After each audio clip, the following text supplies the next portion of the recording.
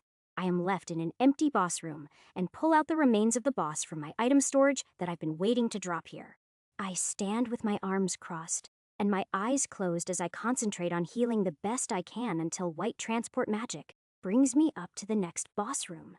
The Vice City Labyrinth is designed much differently than my own back in the Crimson City. While mine will have wide open floors full of monsters on each level, all the way to the top, from 1 to 99, and an extra boss room at the end of each one until the final Guardian floor at the top. The Vice City Labyrinth works differently. I remember scrolling through the labyrinth options when I created mine, and this layout feels like the option that gives normal free-reign monster floors from 1 to 40 and special Guardian floors on floors 20 and 40 to 59 until the final 60th floor where the demon and dragon should stand. This is, after all, if enough mana and luminite are given to the labyrinth to grow.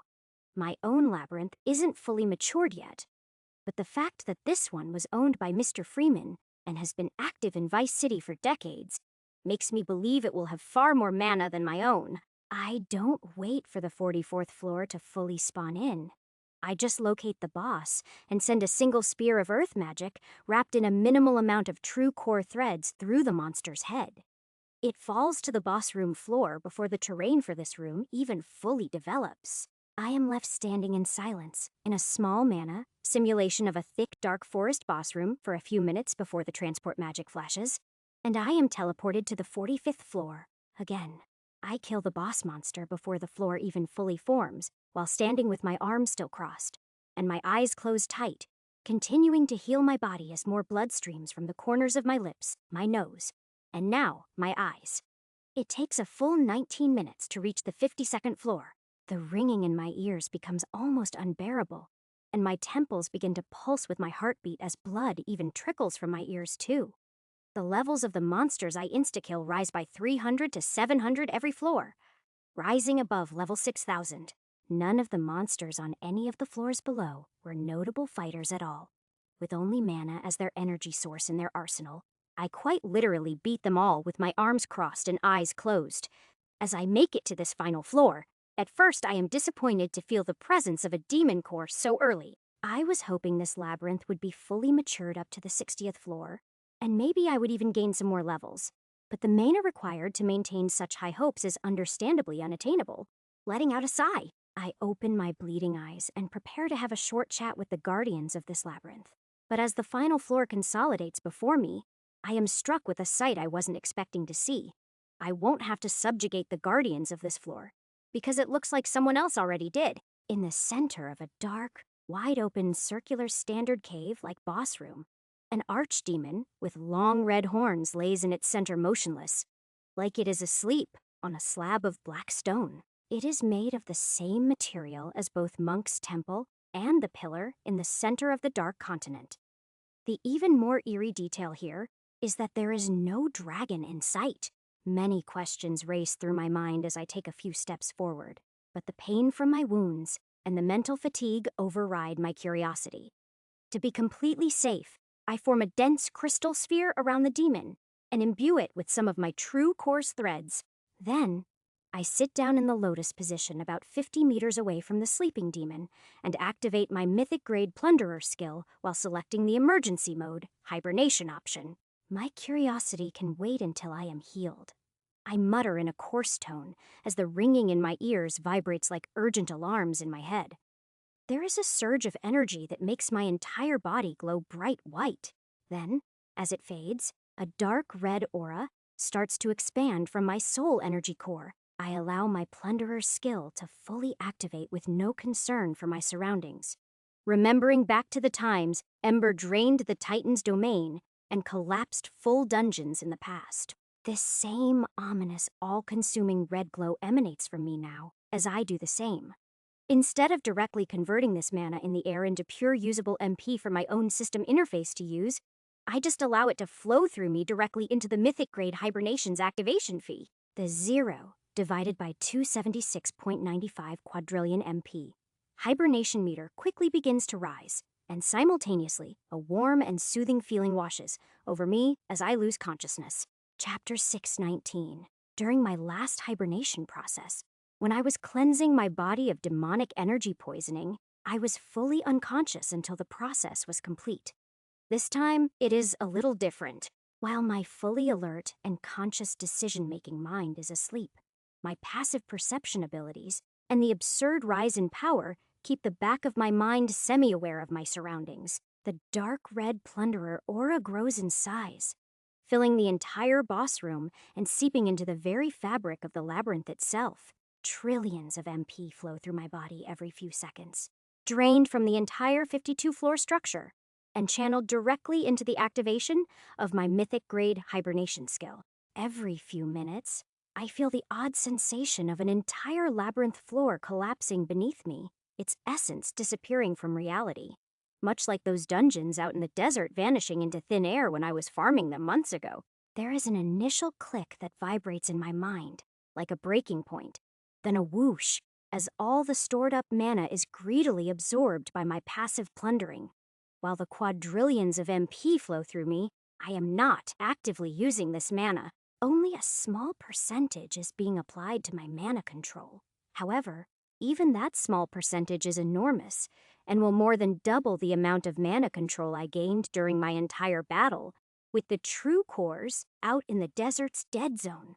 These calculations are an afterthought, as my mind is running on autopilot while the clicks and whooshes of floors being collapsed and absorbed race through my mind, one after another. I can't tell how much time is passing or how close I am to the final hibernation goal, but I know it is working, and there is no longer any reason to worry.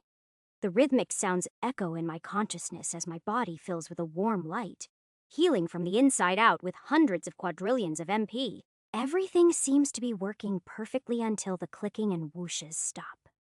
The final floor of the labyrinth is absorbed, yet the hibernation bar that continues to tick up is only at 238.40 divided by 276.95 quadrillion MP, and the boss room itself begins to fade out of existence as my aura of plundering does not slow down. Use absorption skill? Telepathy, upgrade, mythic, yes, no. Use absorption skill.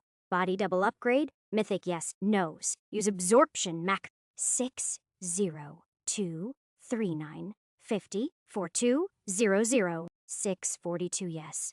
No, as the labyrinth fully collapses. The demon linked as its guardian dies as a result, leaving behind only an archdemon's core with absorption text floating above it, waiting for me to accept. I would instantly press yes on all three of these options if I were fully awake. But the only thing my mind wants to do right now is gather these last few dozen trillion MP to finish my hibernation process. The red aura continues to grow outward, now centered in the dungeon hub of Vice City, and it starts to creep throughout the city, triggering catastrophic events. All the mana-powered streetlights, crosswalks, and public transportation are instantly drained of the mana that keeps them running. My aura seeps deep into the structure of the dungeon hub itself. Countless tunnels of high B-grade mana shielding, which form the underground dungeon hub for tens of kilometers in every direction, simultaneously lose their buzzing sounds as mana is forcibly ripped out of them by my aura. The large Vice City Association buildings, made of high-grade shielding, with bunkers and vaults full of mana crystals, are drained instantly as well. All around the city, the air pressure drops as every last particle of ambient mana within a 1 AO00 kilometer air radius is drained away, leaving everyone's MP bars, no matter their status, at zero. Merchants at low levels and high C and B class hunters try to resist the eerie red wave of light tinting the city, but it is futile. All of the hundreds of dungeons scattered throughout the city and the surrounding forest regions are affected too. Every single dungeon within my aura drops by roughly 50% of its mana reserves in minutes. New dungeons begin to break from rapid destabilization, while others, previously on the verge of collapse, have their excess mana instantly cleansed and stabilize again. No one knows what is happening. First, 3 powerful surges ripple across the entire region. Then, from the epicenter of the dungeon hub, where the Vice City labyrinth used to sit, A deadly aura drains half of the region's mana in minutes. The ominous, all-consuming red aura finally stops spreading and disappears in an instant, allowing the blue sky to shine overhead once more. At the same time, I finally wake up, gasping for air as I try to conceptualize the fractured memories rushing through my mind from when I was asleep. Emergency mode hibernation complete. 276.95 divided by 276.95 quadrillion MP consumed. Cured mana fatigue. J Soju. Soul energy fatigue. J Soju. Divine energy fatigue. J Soju. Divine energy poisoning. J Soju. Divine energy internal combat injuries.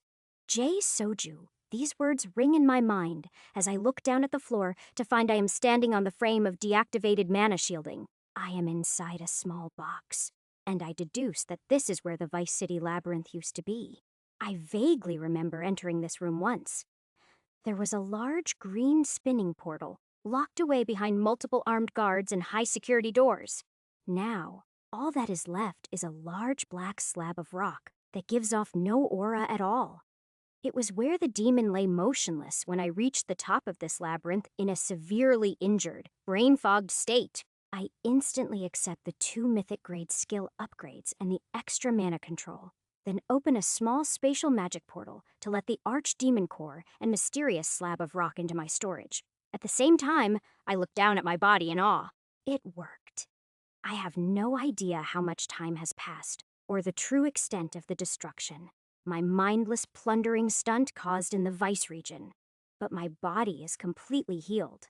My true core is cycling energy perfectly, and not a single thread is out of place in my body. I feel as good as new, if not better. The hundreds of quadrillions of MP that used me as a vessel to power my hibernation skill may not have all directly added to my mana control, but it feels like my ability to absorb and control immense amounts of energy has risen exponentially. I've never handled that much energy at once before. But now that my body and mind have experienced it, it feels far more natural.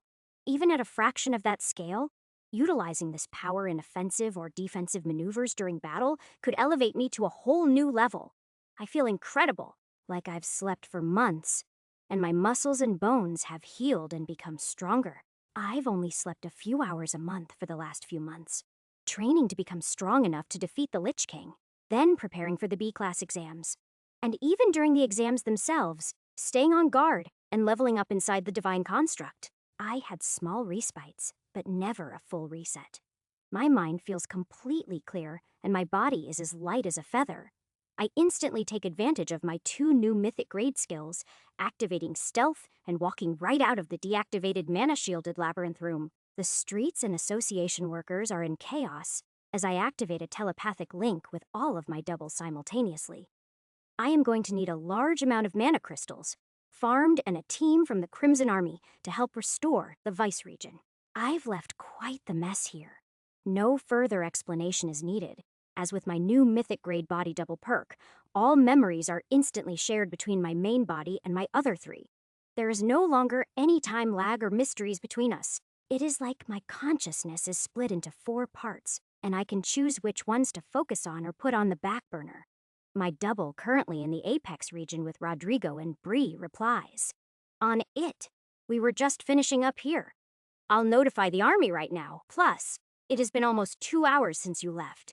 I'll be happy to notify our teammates of your successful healing process."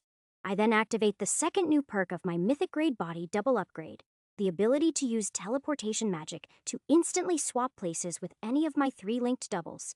In an instant, a flash of white light in the Apex and Vice regions simultaneously blinks, and I find myself in one of the isolated A-class, only resting suites at the Apex Regions Association headquarters. Bree and Rodrigo stare at me with confused looks as my mana control vanishes from the room. I grin and look down at the stacks of papers and plans we've come up with in the last few hours, letting the memories of my double rush in so we can continue our meeting. Meanwhile, far off to the west, thousands of kilometers away, Raven flies high in the air. She is carrying an important package that was picked up from the lobby of the Apex Region's headquarters amidst all the chaos, while my double, Bry Rodrigo, and all the higher grade hunters were off subjugating the breaks all throughout the region. The beautiful white statue of a dragon in the main hall was stolen by a woman using a divine stealth ability. It rests safely in her item box as she flies through the skies at speeds far exceeding anything someone without a true core could hope to reach. Every 10 minutes or so, she drinks one of the bright green potions gifted to her. As the divine energy-imbued wounds begin burning into her body and soul, the mythic-grade potions are enough to temporarily stave off the pain. But even she knows they won't be enough to heal her completely. The thought at the back of her mind is that the 200 yellow fragments from delivering this package should be enough to treat her wounds. However, after the first cough of blood spreads through the air following her final potion, doubt creeps in.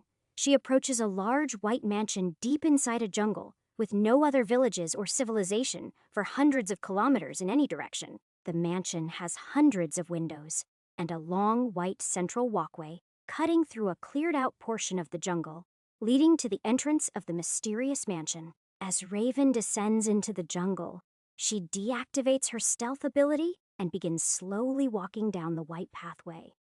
Along the path, numerous art pieces line the way. Massive ogres holding axes, long-tailed serpents with venomous fangs, an army of stone golems, a humongous minotaur, and even smaller creatures like goblins, wolves, and slimes. They all share the same lifelike appearance and shimmering white color, just like the dragon statue Raven holds in her item box. Every 100 meters along the walkway, there is a statue missing, where it seems the collector is waiting for a new masterpiece to display. Raven's slow, rhythmic footsteps echo closer and closer to the 4 massive cylindrical pillars in front of the staircase leading up to the mansion's entrance. She coughs blood again, holding her mouth shut so as not to ruin the pristine displays, and the 2 massive front doors creak open. Chapter 620. My gaze sweeps over all the maps, regional contracts, and association hunter names scattered on the work table in front of me. Bree and Rodrigo are across the room, and the meeting that has been going on for about an hour floods back into my mind in full detail. We pick up right where we left off, while simultaneously, the double that swapped places with me activates mind links with my 2 other doubles, and a mass farming expedition begins. I just absorbed a large amount of mana from the densest part of the Vice region. Over time, the natural ambient mana will gradually seep back into the affected area. A lot of the public transport, lighting, and protective shielding of the dungeon hub won't just be fixed overnight. This is why I've tasked my doubles, and now every available member of the Crimson Army, to help me farm pure mana as quickly as possible. In a matter of minutes, I've organized a well-oiled machine, funneling vast amounts of mana crystals from all the rogue dungeons I have access to throughout the Dark Continent, and the 8 great regions, farming millions of MP every minute.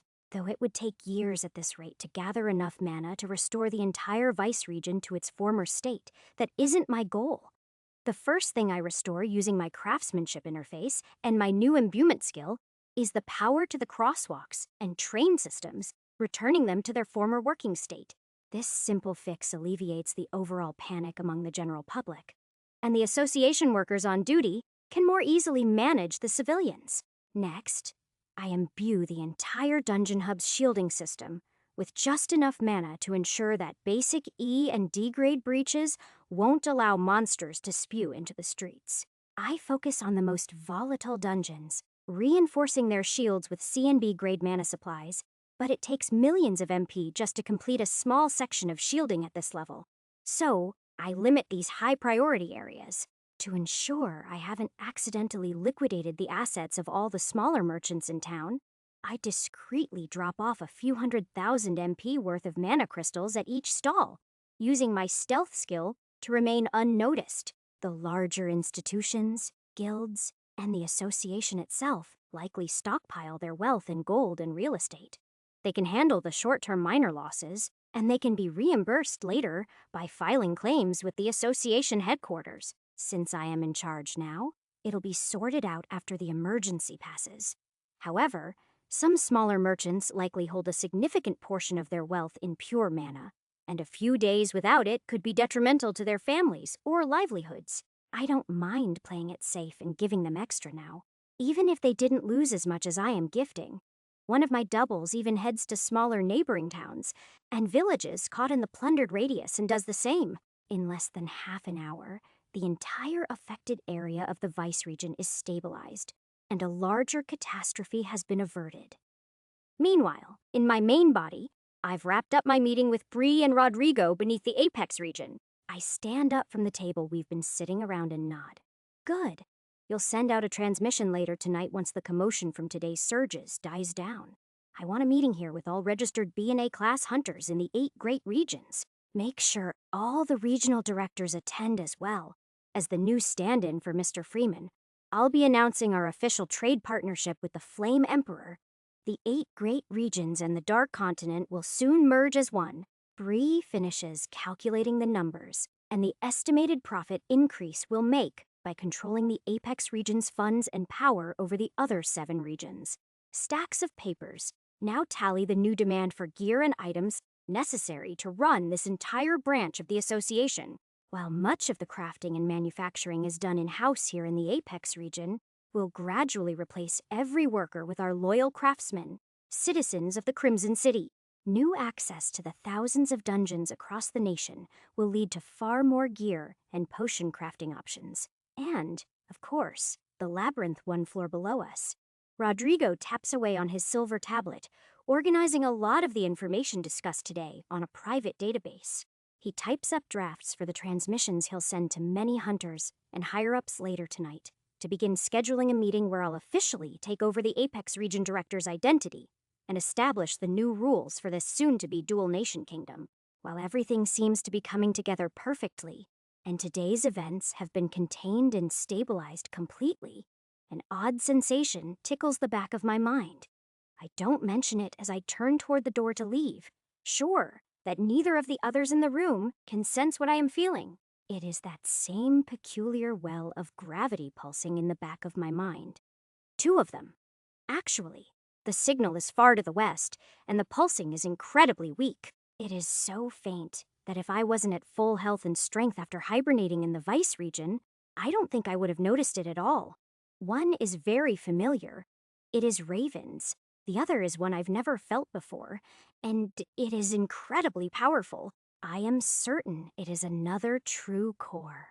Just minutes ago, as my doubles were restoring the city I had drained of mana, and my meeting concluded, Raven watches the 2 white doors of a desolate mansion in the dark jungle region swing open. She takes a few dozen steps up the pristine white stairs until she finally reaches the entrance, where the 20-meter-high doors come to a halt, leaving the large mansion's entrance hall exposed. Inside, countless art pieces, seemingly crafted from the same glossy white material, line the outer edges of the room.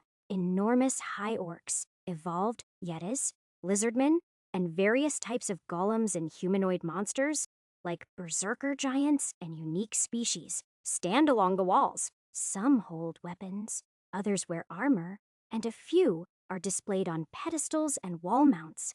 Hundreds of lifelike monsters fill this mysterious mansion as Raven steps inside and walks down the ominously quiet hall. She calls out confidently, her voice echoing down the long corridor. I've got what you asked for. The dragon from the Apex region. Now pay me what is mine. She doesn't slow her pace, and the mansion remains eerily silent despite its doors having opened just moments ago. There is not a single sound, not even the buzz of insects, or the calls of animals from the dense jungle surrounding this place. It is as if all the wildlife knows to steer clear of the pristine palace guarded by marble-white statue sentinels. As Raven makes her way about 30 meters inside, the faint sound of heavy breathing breaks the silence.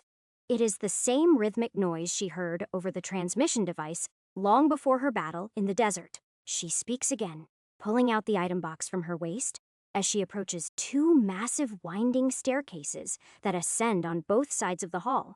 It is right here. Hand over the payment, and I'll be on my way before she can finish.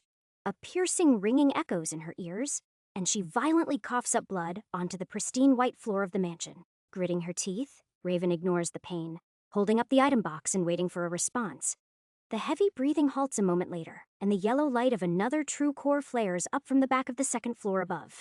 Hundreds of thin white threads, imbued with silky smooth, barely visible yellow divine energy burst from above and curve down toward Raven. She doesn't flinch, and, as a result, the microscopic threads stop right in front of her, consolidating into a single white strand that snatches the item box from her hand. Common sense would dictate that as the threads merge, they'd become thicker, but the single thread remains just as thin as before, without enhanced senses or perception stats of at least a level 5000 hunter. And a true core's enhancement, it would appear as if the item box floated out of Raven's hand on its own and disappeared into the second floor. A trickle of blood drips from Raven's nose, and the hundreds of internal wounds across her body burn with an intensity that makes her wince. At the same time, a silver containment case, held up by a nearly invisible white thread, floats down from the balcony above. It halts as Raven lifts her hands to accept it, the bright yellow divine fragments clearly visible through the transparent top. She nods and places the case into another small item box on her waist. As the single thread splits into hundreds and spirals back up into the top floor, an eccentric voice echoes through the mansion. How about the Flame Emperor? I wanted him alive too. A rogue force that pushed the 8 great regions to collapse right before the awakening of the throne.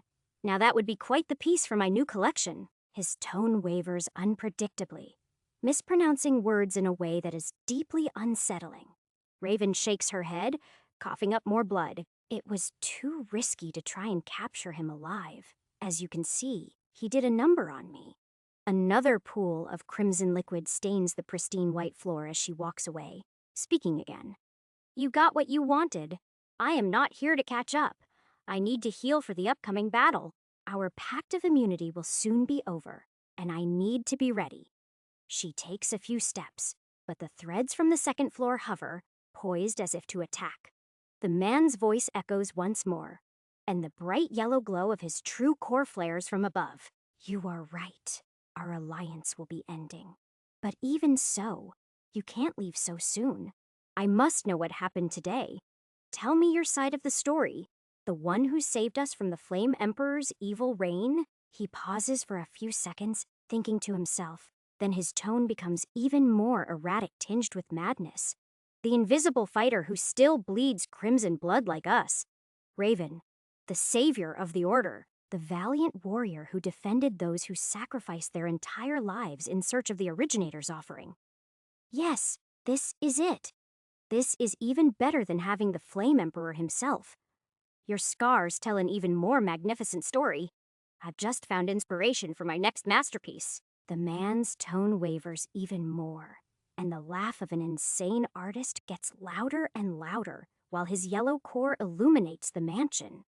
Lining the walls of the top floor above the entrance hall, dozens of human statues are displayed. Hunters holding swords and shields, old and young, in all kinds of styles that look like they're from recent times and others that look like they're from decades ago.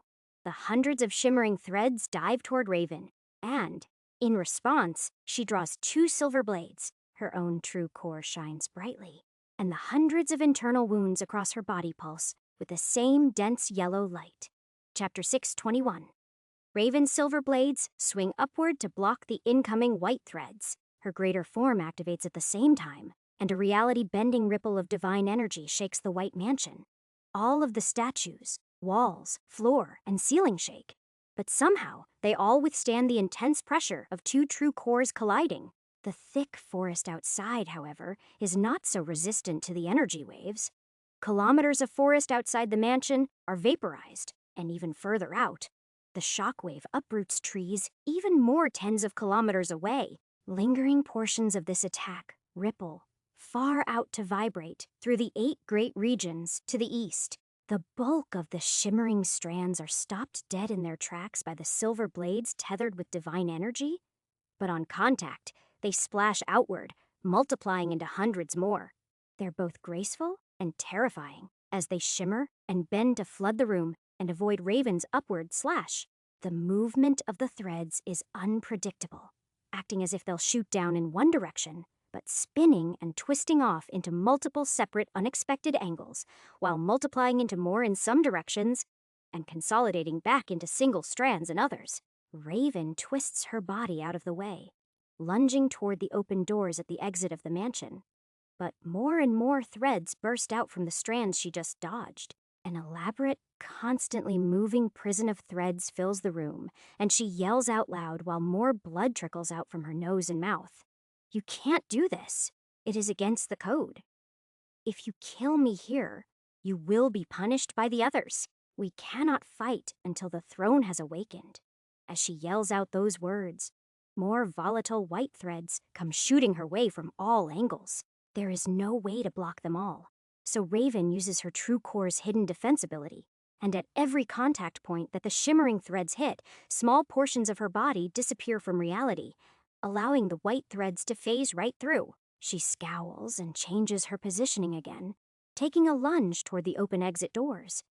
But a violent burning sensation pulses through her body, and the ringing in her ears intensifies. The sudden jolt of pain disrupts her movements and makes the portions of her body that are in her divine stealth, empowered pocket dimension phase in and out of reality. Even as she lunges out of the way at full force, a few dozen of the white strands still manage to sink into her flesh, planting their roots in her right shoulder and left leg. Dense streams of True Core's divine energy surge through the strands from the source at the back of the mansion, and the distorted laugh of insanity echoes through the large open room again. "Raven, my dear, you are making my masterpiece even more satisfying. You have yet to see. You are already dead." The white strands of energy start to glow with a yellow light as more divine energy is channeled into them, surging into the points that have already taken root in Raven's body. As the divine light builds up, the hundreds of internal wounds all over her body pulse and burn brighter, making the ringing in the silver sword wielder's ears grow louder and louder. Even through the pain, she doesn't hesitate to reactivate her stealth ability, but comes to the horrifying realization that it won't be enough. As her entire body disappears from reality, the two collections of white strands still stay connected. Her entire being is invisible, but the two rooted anchors still show her exact location and grow deeper into her flesh, wriggling and tethering to every cell in her body they touch. White blotches of material, like moving marble, appear in the room in the shape of her left knee and right shoulder. Another painful burning surge ripples through her body as the divine energy poisoning and fatigue get far worse, especially while she uses her greater form and full power now. She flashes back to reality, and more puddles of blood cover the floor as the mad artist's voice echoes through her mind along with the ringing that sounds like alarm bells blaring. "Your True Core signal on our transmission tablets has been fading ever since the surges began. It will be an epic tale. Raven, the invisible savior, who gave her life to battle the Flame Emperor just days before the throne showed itself. None of the other members of the Order will think any differently of the situation. None of them will doubt my words when I say you came here and died of natural injuries on my front steps. Our mortal bodies cannot withstand this True Core's power. This is why we seek the throne, after all." Raven's eyes widen as the ringing gets louder and louder, making the end of the man's speech harder to hear. She does know that what he is saying is true. Raven's battle with the Flame Emperor was the most exhilarating moment of her entire life. In all her decades of cultivating, there was never an opponent that dared to push their body to the limits like that. Everyone's fear of death always held them back, their fear of injury or overburdening their core not allowing them to properly ascend. Everyone in the Order patiently waited and never allowed their true potential to be tested for fear of failure once they reached the final stage. It is this careful and calculated strategy that brought them this far, but as Raven replays the last few hours of her life on repeat in her head, she questions if this is truly the way to live. The exponential growth of the fighter she battled in the desert is like nothing she has ever seen before.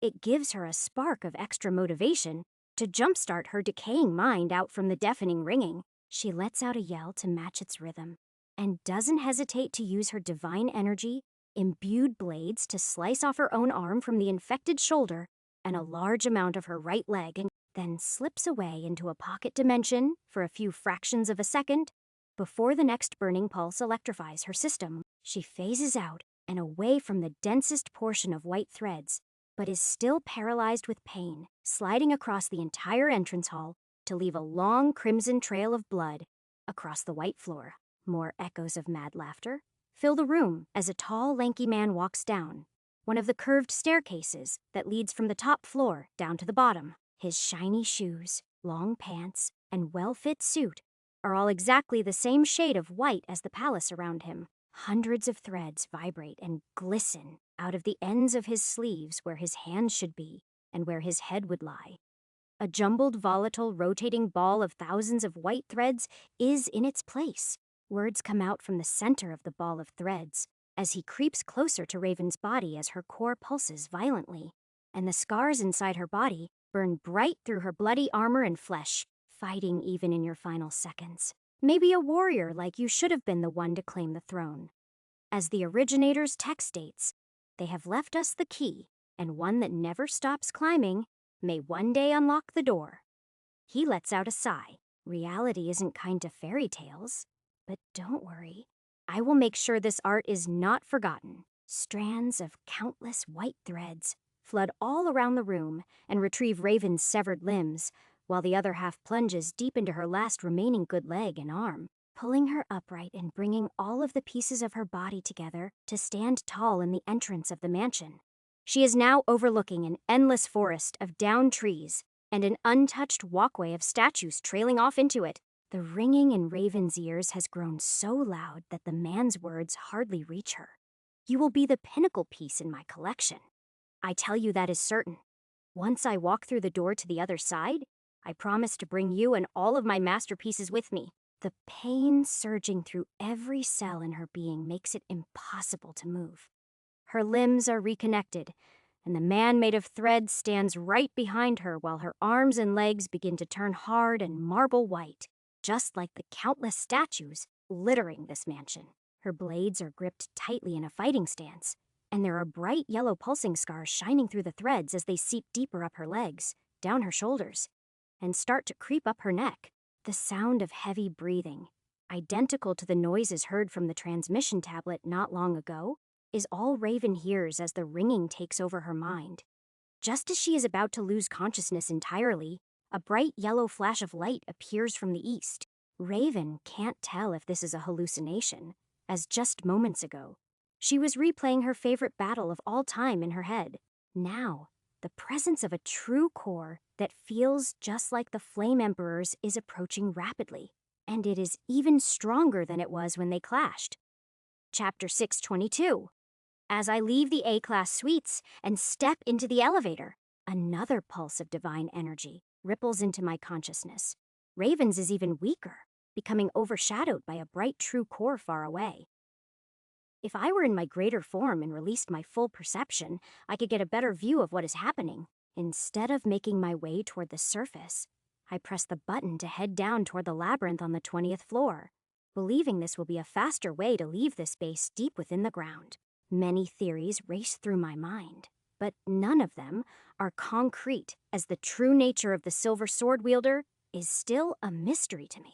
In my double's memories while I was recovering, I caught a glimpse of the empty entrance hall of this fortress and recalled Raven's words that she would be visiting the Apex region to pick up a package. I pieced together that she took the White Dragon statue for some reason, and the only other clue she mentioned in our short exchange was that she is part of an organization called the Order. Prior to today, I never knew any other true cores even existed on this planet, and now they're making themselves known left and right.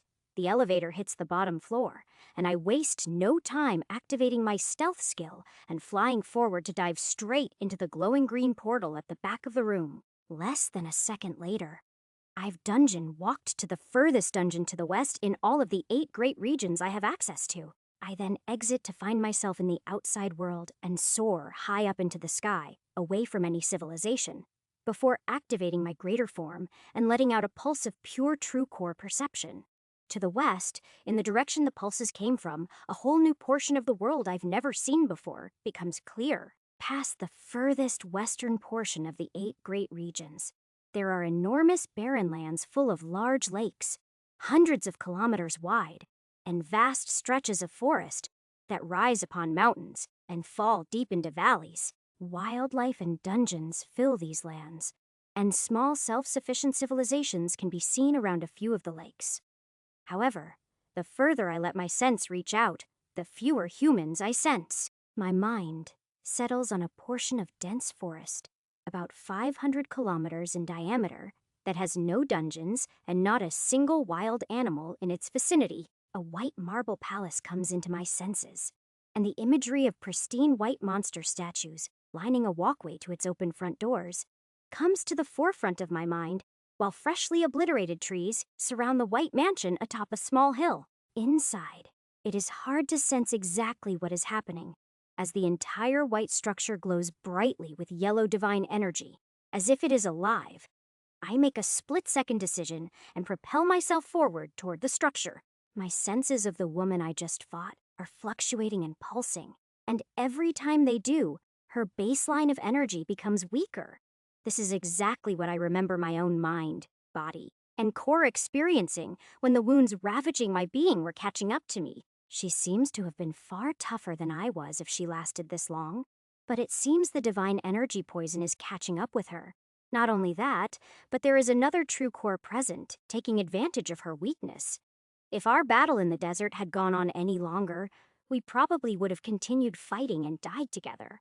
Or even more probable, she could have used that extension of her ability that makes portions of her body disappear to wear me down, forcing me to retreat or use abilities that would lead to the first possibility. Instead, she offered me advice, stuck to her words of not harming my people, and indirectly helped me unlock new levels of power in my true core after defeating her dragon and using my abilities to their full potential. If it wasn't a true fight to the death, I wouldn't have been able to push myself to such high limits.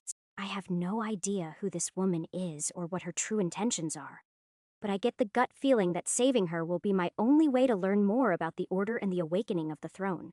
Using every high-speed skill, buff, and special perk in my arsenal, I rocket across the skies toward the White Mansion. More pulses of yellow light come out of it, only growing stronger as Raven's grows weaker. I get the blurry visual of her bloody figure sliding across the entrance of the mansion with limbs missing, then a tall, lanky figure holding her captive at the front entrance of the White Mansion, while white threads continue to tether deep into her body. The closer I get, the more insight into this other true core's ability I receive, as I watch Raven's arms and legs reconnect to her body and turn to white stone. The unexpected emotion of anger that washes over me confirms I will do whatever I can to save her. A noble fighter doesn't deserve a fate like this. For some reason, I can't sense the exact position of this true core to get a read on his status, but his abilities are like thin spider webs that multiply at will. Whatever they touch is susceptible to being assimilated into an ever-growing collection of these threads that almost have a mind of their own. As they attempt to seep into her pulsing midsection, where her core burns brightly, they face resistance. As the threads creep up her neck, reality and a state of delusion mix in her mind. The bright yellow flash of divine light is the last thing she sees. This is when I pull out my two blades and come rocketing through the front entrance of the mansion without slowing down. I soar over Raven's head, missing her by millimeters, while slicing through the hundreds of white threads connected to all four of her limbs. There is a hint of resistance, but the amount of divine energy surging through them isn't close to the same amount I have charged up in my blades after fully recovering and not holding back in my strike at all. Every last one of the strings snaps, and I follow through with my swing to slice the thin, lanky man in half vertically, sending crescents of soul energy, enhanced by my true core, straight through the mansion's floor. And deep underground, the man made of threads breaks into countless pieces, and the entire mansion shudders. My speed from the flight over still hasn't slowed, so I continue flying forward until I hit the base of the staircases at the back of the room, making the mansion rattle again. The white marble texture stops moving up Raven's neck and toward her core. But my senses are still on high alert, as I know this isn't over. There was no presence of a true core in that manifestation I just cut down. It was strong, imbued with about the same strength as the bronze dragon. But I feel the majority of this being's energy still coursing through the walls and floors of the mansion itself. I send out a dense wave of perception, And now, I am able to see inside where I couldn't before. Every fiber of this place is vibrating with divine threads, and they're all coming from a single point, far at the back of the second floor. A dense, hot, true core sits at the back of the mansion, but it is hidden behind thousands of layers of thin white webbing, like a hardened marble sphere. I can't tell exactly who or what is inside, or how strong exactly the core is, but I know this is where all of the danger is coming from. As soon as my head turns up and toward the source, 3 more tall men jump down from the second floor with jumbles of white string for a face and arms that spew silky divine webs. Each one of them has the same amount of divine strength as the single manifestation I cut down before. I'd expect more manifestations to equate to the power being spread thinner. But this isn't the case. Still, with pure force and the overpowering nature of my attacks, I am able to jump upward and spin my blades to cut through all 3 of the manifestations in a single rotation. As soon as they're sliced through, they too fall to the floor of the mansion, like a lifeless jumble of spider's web. Divine energy doesn't even stay imbued in these parts. It seeps back into the floor and walls, traveling to the source, following through with my upward slash. I make it to the second floor of the mansion and take in the full view of the dozens of human statues that line the long walkway toward the massive marble ball at its back. My greater form is large, but the high ceilings in this mansion make it so my full energy body doesn't even reach halfway to the ceiling. As the light from my burning hot blades illuminates the entire corridor, an even brighter glow pulses from the massive marble at the back of the mansion, and a loud eccentric laugh echoes through my mind, as if direct telepathy is being used. Then, a voice enters my head too, but it doesn't feel like it is talking to me. It is more like mad rambling. Yes, this is it. The hero arrives. A flaming man comes to save the invisible warrior he knows nothing about, only to burn both of their dreams to ash. In all my years, decades of searching, I've wanted to craft the perfect piece. Day after day, night after night, there was truly no perfect moment in time worth capturing, until now. As his words stop, the 2 front doors of the mansion swing shut with a bang. Simultaneously, every one of the human statues turns its head toward me, and their eyes glow bright yellow beneath the hard white exterior. Chapter 6:23. I feel the outside world becoming far less visible to my senses. Through the 2 holes in the mansion floor, where I slashed with my full-powered attack to free Raven from the threads, I can still send a weaker pulse of perception through it. However, the outside world isn't my main concern right now. It is the dozens of yellow eyes on me, and the pulse of divine energy that floods out of the large marble orb at the back of the room, powering all of these statues. The density of True Core's power circulating through the white statues varies a lot, but the 2 that lunge toward me have the highest amount inside them. Their strength is equivalent to the manifestations I cut down entering this mansion, but the difference lies in their battle patterns. These statues aren't just dancing puppets rambling away and spewing white threads my way. The statue to my right is a tall and muscular man wielding a large battle axe, while the hunter to my left carries 2 short swords. My greater form towers over them in stature, speed, and strength, but they charge at me with no hesitation.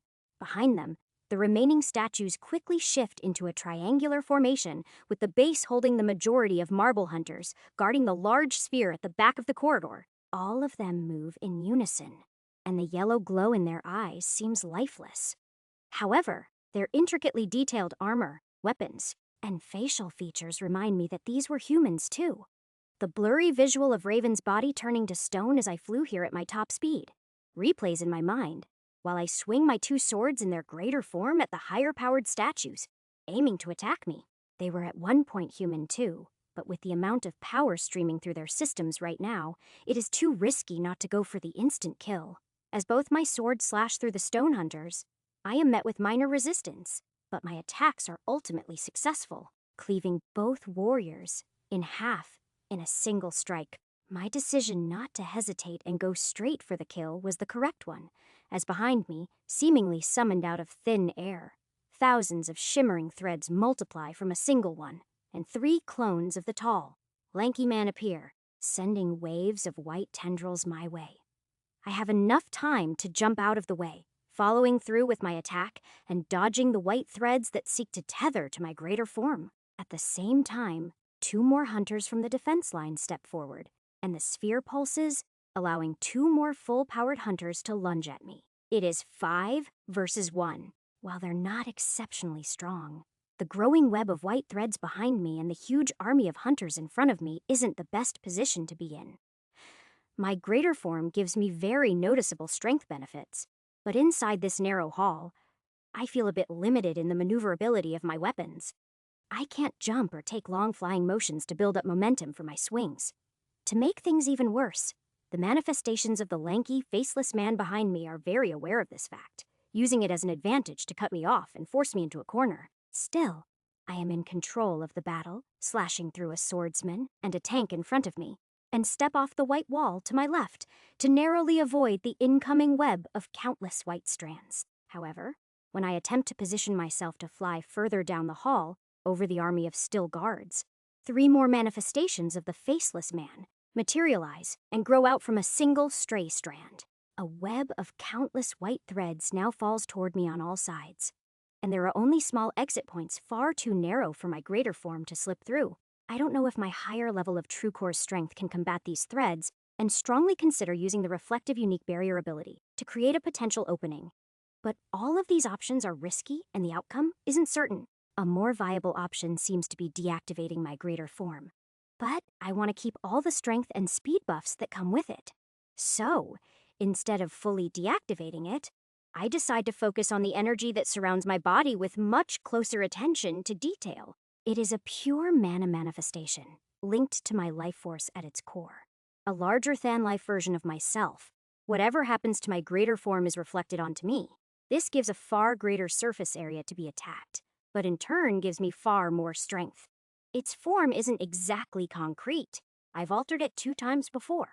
The first was when I began flooding it with soul energy, turning the dark, black, shadowy reflection of myself into a dark red fiery warrior. This significantly strengthened my greater form by allowing it to be fully saturated with a perfect mix of chi and mana at all times, fully able to reflect my ultimate attacks in a larger sense. The second alteration was more recent, when I intuitively began imbuing my greater form with divine threads, all the way back in the construct. It gave another layer of enhancement, and has rooted my greater form far deeper into reality, as if this massive version of myself is truly an energy being. Now, I get another intuitive feeling, as my instincts scream at me to keep my greater form activated while also relaxing the necessity to downsize to dodge these webs falling in on me. The True Core's silky energy that permeates through me compresses my soul energy as my gaze turns toward a closing gap in the webbing. My bright, yellow glowing body shrinks in size as I air step forward, but the amount of pure energy coming off me stays constant, glowing brighter and brighter the more it is compacted. I feel my overall strength slightly decrease, as I don't have the leverage or ability to generate as much torque in each of my swings and strides. But with all of this compact power, only creating a greater form about 1.5x the size of my actual body, I feel my speed and agility rise to heights far surpassing what they were even when I came crashing into this mansion seconds ago. I grin while a streak of yellow light zooms out from the closing webbing, leaving a trailing zigzag of light all throughout the long corridor. I slice through all 6 of the manifestations before they can even turn to see that I've escaped their trap. The infinite sphere of threads falls lifelessly to the mansion's floor, seeping back into the structure, and the maniacal laughter starts up again. It wouldn't be as fun if you let me win that easily. The voice comes back, echoing out from the marble pearl as 4 more stone hunters wake from their stances, and 2 more bundles of string manifestations appear behind me. It has been decades since another True Core came about. I thought all of the fragments in this world were collected after the Great War, but you've certainly made things lively again. I thank you for that. I don't listen to his words, and only zip through the corridor, easily slicing through the 2 string puppets. But when my swords clash with the knives, axes, and shields of the hunters before me, I face far more resistance than I did in my larger form. I shatter 3 of them to pieces despite the harder time cutting through, But it takes me 2 slashes to break through the shield of one of the tanks. The laughs echo through the corridor as I come to the realization there is a cost to increasing my speed and agility. That is a minor loss in my overall pure strength.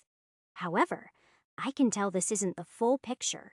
Not only has my strength fallen by a small amount, but that tank's divine energy density was greater than its partners. As more and more guards wake up every time I kill them, and countless thread bodies are created, things become clearer, and I start to piece together a few patterns. The first is, I was right about that tank being stronger than the others. The closer to the sphere I get, the more powerful the hunters become. It takes me 3 to 4 hits to injure and finally kill each of them, shattering them into fragments of white marble. Just taking off an arm or a leg isn't enough.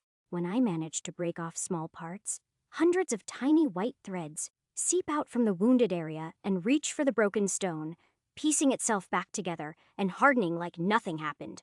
Their chests or heads need to be destroyed in order for them to stop fighting. The other thing I notice is the manifestations of pure threads that attack me never change in strength. No matter how close or far away they get to me, they are always identical, and all it takes is one heavy slash to get rid of them. The last pattern I notice is the maximum number of moving statues and thread manifestations combined I ever face is 6. The closer I get to the sphere at the back of the room, however, the fewer are summoned at once. Only 2 to 3 statues are sent toward me at a time, and they're significantly stronger than when a full 6 are sent my way. I get into quite the rhythm slashing through the constant stream of statues and strategically placed webs of threads to try and lead me away. Despite this, I make a few meters of progress every second, spinning and slashing my way through the air with my eye on the prize, the pulsing sphere at the back of the room. As I slash through more and more of the stone statues of hunters mindlessly trying to kill me, like they're monsters in a dungeon, I feel Raven's life force growing dimmer and dimmer. She is frozen, with over 80% of her body turned to the same lifeless stone that I am slicing away at here. But her core and mind are still intact, barely. The answers to everything I want to know lie within her mind. The only one stopping me from finding out is this mad, rambling man that finds pleasure in turning great warriors into stone and playing with their bodies like puppets. My own core burns brighter, and I start to control the output of my greater form with a far more intricate degree as I am on a strict clock. I want to be as efficient as I can and destroy the source before it is too late. I begin manipulating the amount of energy I compact, growing in size temporarily by 25–50% during a slash of my blades to increase their power output and compact my greater form even tighter, almost pressing up against my real body's skin when I need to make a split-second escape from the vast arrays of webbing. Eventually, as the seconds go by and I smash through dozens of statues, I gain proficiency in my new technique, and the ability to even manipulate only certain parts of my greater form becomes more natural. My legs can be compacted for greater speed, while mid-strike, I allow my swords to expand and extend to gain the maximum amount of power. Even as the divine energy of the statues becomes over double that of what they were at the front of the line, I am able to slash through them in a single hit once I've completely mastered this new ability. The mad rambles and endless laughter don't stop as I smash through the last statue guarding the orb at the back of the room. In fact, they get louder and more incoherent. Yes, this is it. Another worthy candidate for the throne I can keep for eternity. One who grows with ease and climbs to greater heights, obsessed with the fight even when there is no need to be. Another savior, blind to the fact that it is this instinct that kills them in the end. A moth helplessly flying toward the flame. Behind the white orb, lurking in the darkness, there is a final statue that I couldn't perceive before. This is because it was merely just stone. Now, as the sphere pulses bright yellow, the brightest it ever has, the entire back of the corridor shows itself, and a glossy white dragon I recognize from the Apex Regions Association headquarters stares down at me. Its body glows with true core energy, and its eyes pulse yellow with its light. 5 faceless thread manifestations come to life behind me in a semicircle formation, casting their nets. At the same time, the white dragon stretches its wings, and lets out a roar as it comes to life. The entire mansion shakes from its intensity, and an aura of intimidation makes the air pressure and room temperature rise drastically. A thick stream of white threads bursts from its mouth, and a dome made of millions of white tendrils forms above me. Collapsing downward, it stomps its front legs forward, protecting the orb with its entire body. Visible streams of energy pulse from the source it guards, and the density of the true core's power flooding into the dragon continues to grow, far surpassing any of the prior statues. Chapter 6, 24. In an instant, all paths of escape disappear. The dragon's body grows brighter yellow as pulses of energy come off the orb, and the web of threads all around me gets smaller. Many options run through my mind. I could use a teleport crystal to get out of here right now without another thought, but I'd lose the chance to save Raven. Plus, I'd have shown myself and my abilities to another true core, completely neglecting the warrior's words I am trying to protect. If I leave now, I might be safe in the short term, but it put me in an even worse situation, considering there are probably far more members of this organization than just Raven and the thread user. I take my chances and lunge forward with an idea in mind, letting my sword and my left hand fall back into my storage while I twist my body and enlarge the energy form of my free arm, channeling soul energy, divine threads, and even activating my reflective barrier true core trait into the movement. Exactly what I expect to happen plays out.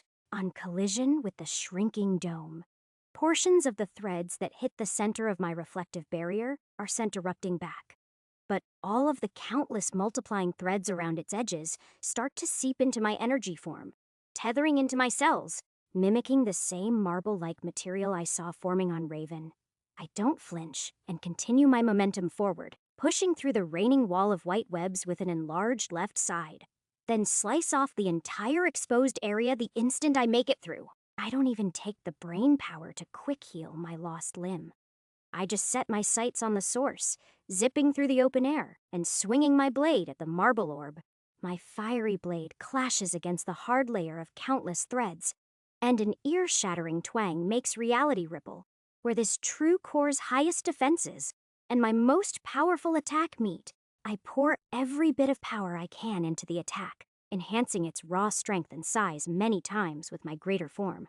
But the pure white barrier enhanced by the true core's silky yellow energy doesn't budge. Even with my perception on full blast, I can't see through the walls. I grit my teeth as, out of the corner of my eye, the bright yellow dragon's front set of claws comes sweeping down at me, and I have to twist my body upward to block it with my only good arm. Surprisingly, its strength is the same as the orb's, as they're sharing a stream of divine power. Another ripple shakes the floor, walls, and ceiling. Then the creature lets out another ear-piercing roar. I am forced to use the momentum, to let myself get pushed back, and avoid its other set of claws. As soon as I touch the ground, and the dragon repositions itself in front of the orb, the man's voice ripples through my mind again, as the white webbing in the air shifts its direction, coming from the 5 clones and the dragon above me. No hesitation to mutilate yourself to win the battle, just like your invisible friend. In a battle of pure strength, I am sure you could best me, but you stepped into my house. No one has ever left without giving me what I desire. The orb pulses again, and the dome of webbing starts to fall down toward me again. But in this instance, as the maniacal laughter of the man fades away from my consciousness, I notice something. At such close range to the marble sphere, I can get a far more accurate reading on it. There are still layers upon layers of threads hiding a true core deep within it. But during the time it transmitted a message, and while the orb pulsed yellow to feed more power into the dragon above it, the layers loosened, and I could temporarily see a fuzzy image inside. The image of a tall, thin man with a sunken face and bright white wide-open eyes stares ahead with a look of insanity. He sits on the hard white ground with his bony knees touching his chin, and his hands up in the air, spewing threads of divine energy to continuously replenish the orb. His clones and the dragon standing over him. It is an off-putting image, making me remember the real body of the Apex Region's director. Time has not been kind to this man either, but he has at least managed to compress his true core, and its burning hot power is about 50% greater than my own. Despite this gap, my speed, reflexes, and array of skills give me an edge that far surpasses his need to rely on weak clones of himself and the corpses of monsters and hunters. My combat experience and fighting instincts are on a greater level than his. Just from the movement patterns of the clones and statues being controlled, I can tell they are all led by logic and mimicking studied movements. He is not a natural fighter, but is relying on his gap in pure power alone. However, once the transmission to speak to me stops, my ability to see within the orb ceases too. It gives me the impression that the defenses during that time are weaker. The man inside only talks when I am further away or unable to get a hit and harden his shell. As the second attempt to encapsulate me in the falling dome of webs commences, I sense Raven's life force becoming weaker and weaker. It flickers rapidly, and I can only imagine the amount of pain and violent wringing that is going on in her mind. The still statue of her that stares at the closed doors of the mansion is covered in crimson blood, as it continues to leak from her mouth, nose, eyes, and ears. The bright true core in her chest blinks and desperately holds on to light, as an endless loop of the desert battle she fought hours ago plays in her decaying mind. While I could toy with this mad, rambling man, lose a few more limbs and regrow them as he casts his nets down on me to learn more of his weaknesses, I fear I have no more time to waste. I stop zipping around the room and stand with my sword grasped in a single hand, staring directly at the closing gap of open air between myself, the dragon's two front legs, and the white orb beneath it. I take a deep breath, grin, then yell out, "Let's finish this!" Then shove my fully charged blade into the floor, letting out a violent wave of mana enhanced by my true core's energy. It carries a very specific set of instructions using telepathy, and it takes my full power to make a crack in the top floor of this mansion and get my message to pulse out from the fracture I created while making my entrance. As this wave of telepathy ripples throughout the endless forest land toward the 8 great nations and past them into the Dark Continent, I set up my plan for once this transmission hits. 3 skills and a single ranked up buff are activated: Dark Mist, Echo, Stealth, and Master of Illusion. They're all enhanced by my true core with every drop of energy I can produce. The entire mansion blinks into darkness for a fraction of a second as my new ability, Dark Mist, creates a moment in time where my enemy is unable to use any source of perception within a contained area. I feel the conflicting divine energy, stronger than my own, pushing into this skill, and it overpowers me.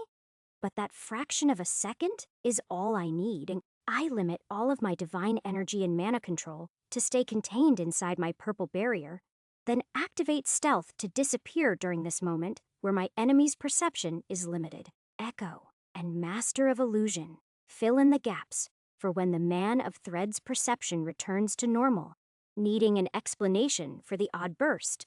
This gap is filled in by a fake manifestation of myself, attempting to break through the barrier, sacrificing a leg, and sneaking around the left side of the dragon to go in for the kill again, despite knowing that I can't break through the white shell no matter how hard I strike.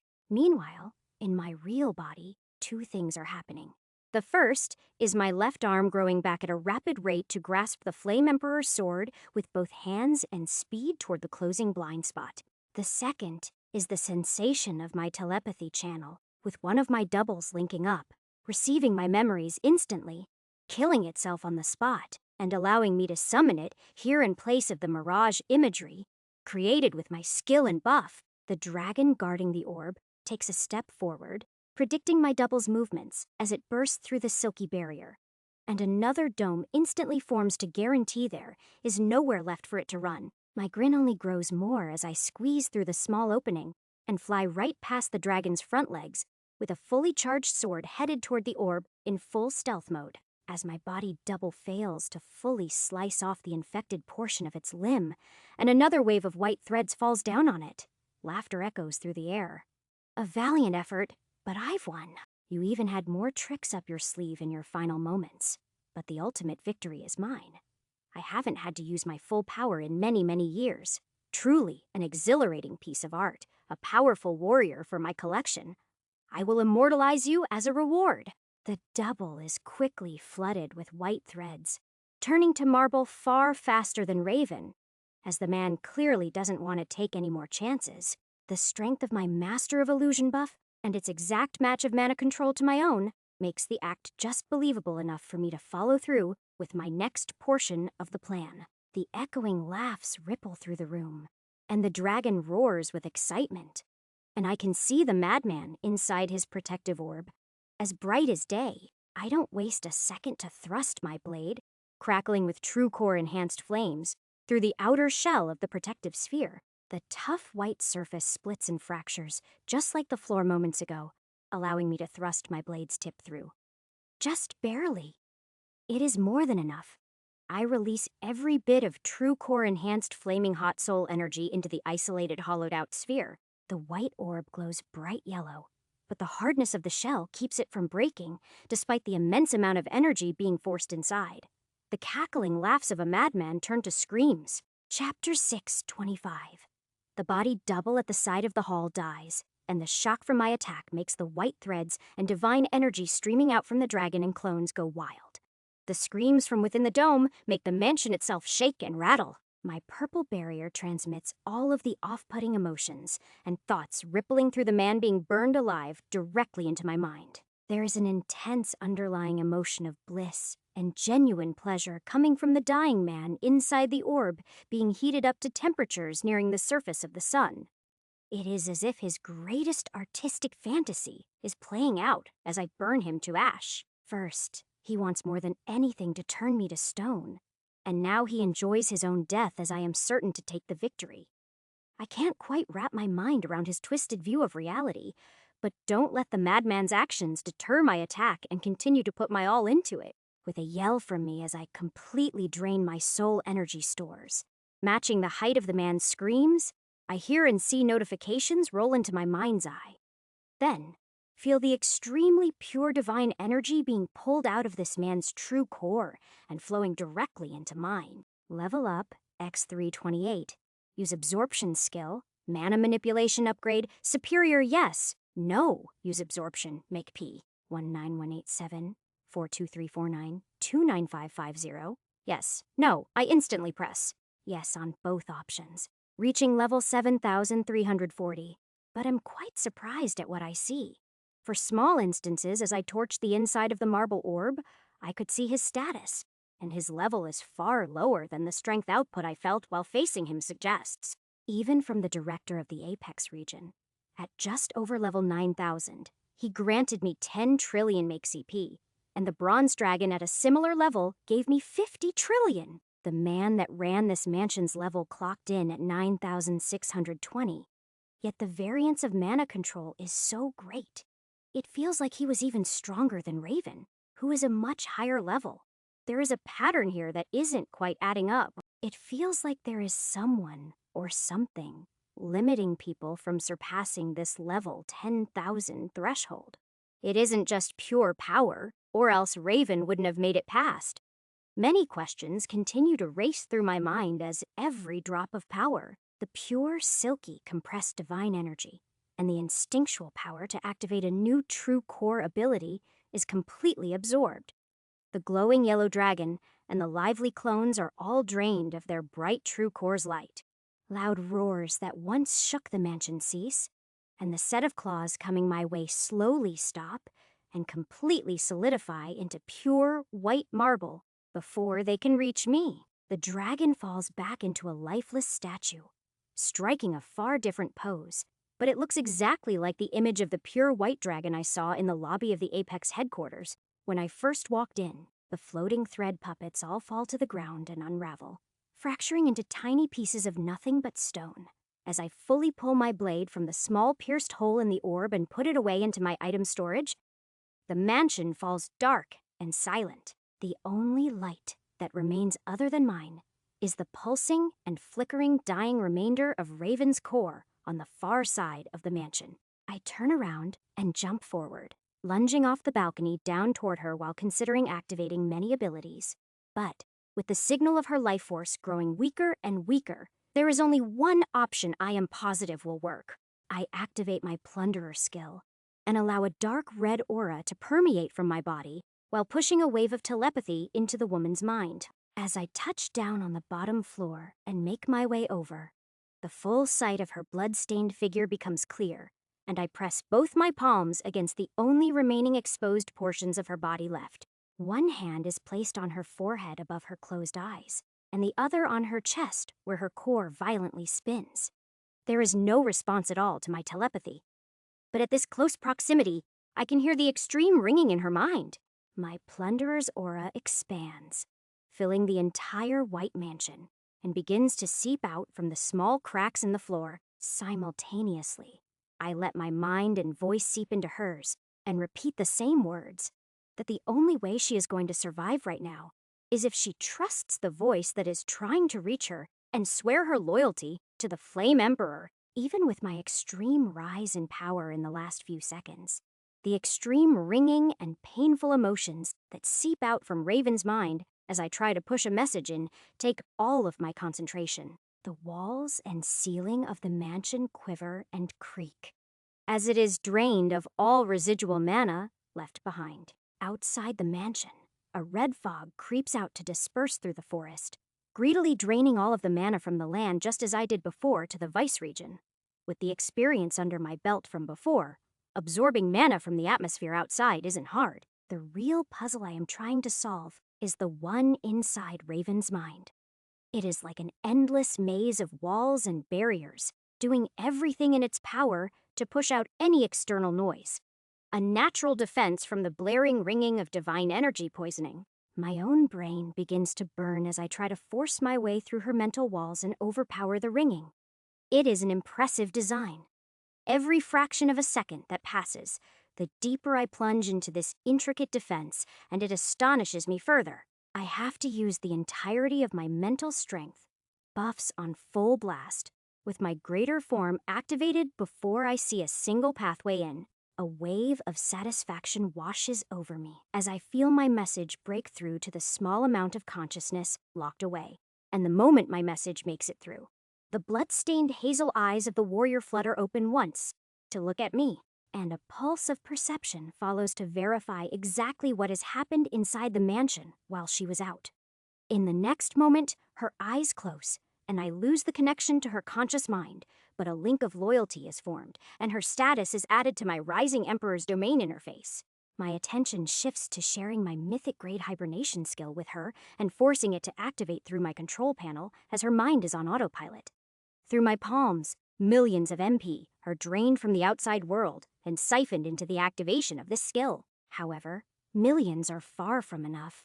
The necessary amount to cure all of her ailments is over double what mine cost. Use hibernation, mythic grade cure, mana fatigue, Raven Blackwell, soul energy fatigue, Raven Blackwell, divine energy fatigue, Raven Blackwell, divine energy poisoning, Raven Blackwell, divine energy internal combat injuries, Raven Blackwell, petrification, Raven Blackwell, slow mode cost, 1.26 billion MP time, 549.9 days. Yes, no. Basic mode cost, 209.33 billion MP time, 156.1 days. Yes, no. Express mode cost, 400.05 trillion MP time, 7.0 days. Yes, no. Emergency mode cost, 556.04 quadrillion MP time, 0.1 days. Yes. No, as more and more mana is channeled into the skill. Raven's life force gets weaker and weaker, and I am more certain that instantly healing her isn't an option. I myself have used hibernation 2 times in the past. Each time, once the skill is activated, the user is placed into a state of suspended animation where no harm can be done. Even if I press the lowest option, she'll be safe. However, the questions I have need to be answered a lot faster than 550 days from now. I grit my teeth and do some quick calculations in my head about how long it will take to absorb enough mana from the atmosphere out here, and the only possible option I can choose is slow mode. As the seconds tick away, it is clear this is the only option. I reluctantly choose it, and a flash of white light fills the mansion as hibernation is activated. Through the mind link I share with her, the ringing instantly stops. Her brain and body function do too. The pulsing and flickering core in her chest calms down to a steady low burn. All of the mana I siphoned into her circulates through her body as the skill slowly gets to work. It is quite interesting to see the skill at work from the outside. It now makes far more sense why I lost my full cognitive ability while I was healing. A new text box shows up in my interface. Use hibernation, mythic grades, slow mode, time remaining, 549.9 days. Add mana to accelerate bright white light freezes Raven in time as she slowly begins to heal. And simultaneously, my red aura that plunders the abandoned forest outside grows in size upward and outward, sucking away the mana from everything in sight. The immense pressure and intensity of this whole situation is finally lifted as I choose the option to accelerate, and the mana from outside slowly speeds up the process. Raven is safe, and I've won the battle. The lack of mana in the Marble Palace we stand in weakens its structure, and the high-powered waves of divine energy from before make the cracks in the mansion slowly grow larger. The ceiling crumbles and collapses, creating small holes, allowing the light of day to stream in from the sun above. Chapter 626. The ceiling continues to crumble, and my red aura extends further into the endless forest around us, past the decimated area of woodlands that were disintegrated by the divine energy waves, and deep into the thick trees in all directions. It drains the air, ground, trees, rocks, and every living thing that comes in contact with this crimson mist. The abandoned forest stretches thousands of kilometers in diameter, extending even further to the west. Its landmass is even larger than the 8 great regions, though the pure mana here is slightly less abundant. In my previous use of my plunderer skill, there was an extremely high concentration of mana in the hundreds of dungeons, high-grade shielding, city technology, vaults full of mana crystals, and tens of thousands of hunters with full MP bars to pull from. That was just 100 kilometers, and I was able to gain roughly 40 quadrillion MP in mere minutes. However, that region won't be recovering anytime soon. While it doesn't affect the average citizen, and neither does it any hunter below the B-class rating, there are no dungeons left in the Vice region that hold monsters above level 500, and the labyrinth has been decimated as well. The only other region with mana that dense is the Apex region. It has a labyrinth with enough mana to instantly heal Raven right now, along with thousands of dungeons and hundreds of thousands of citizens to drain from. But I have other plans for that energy.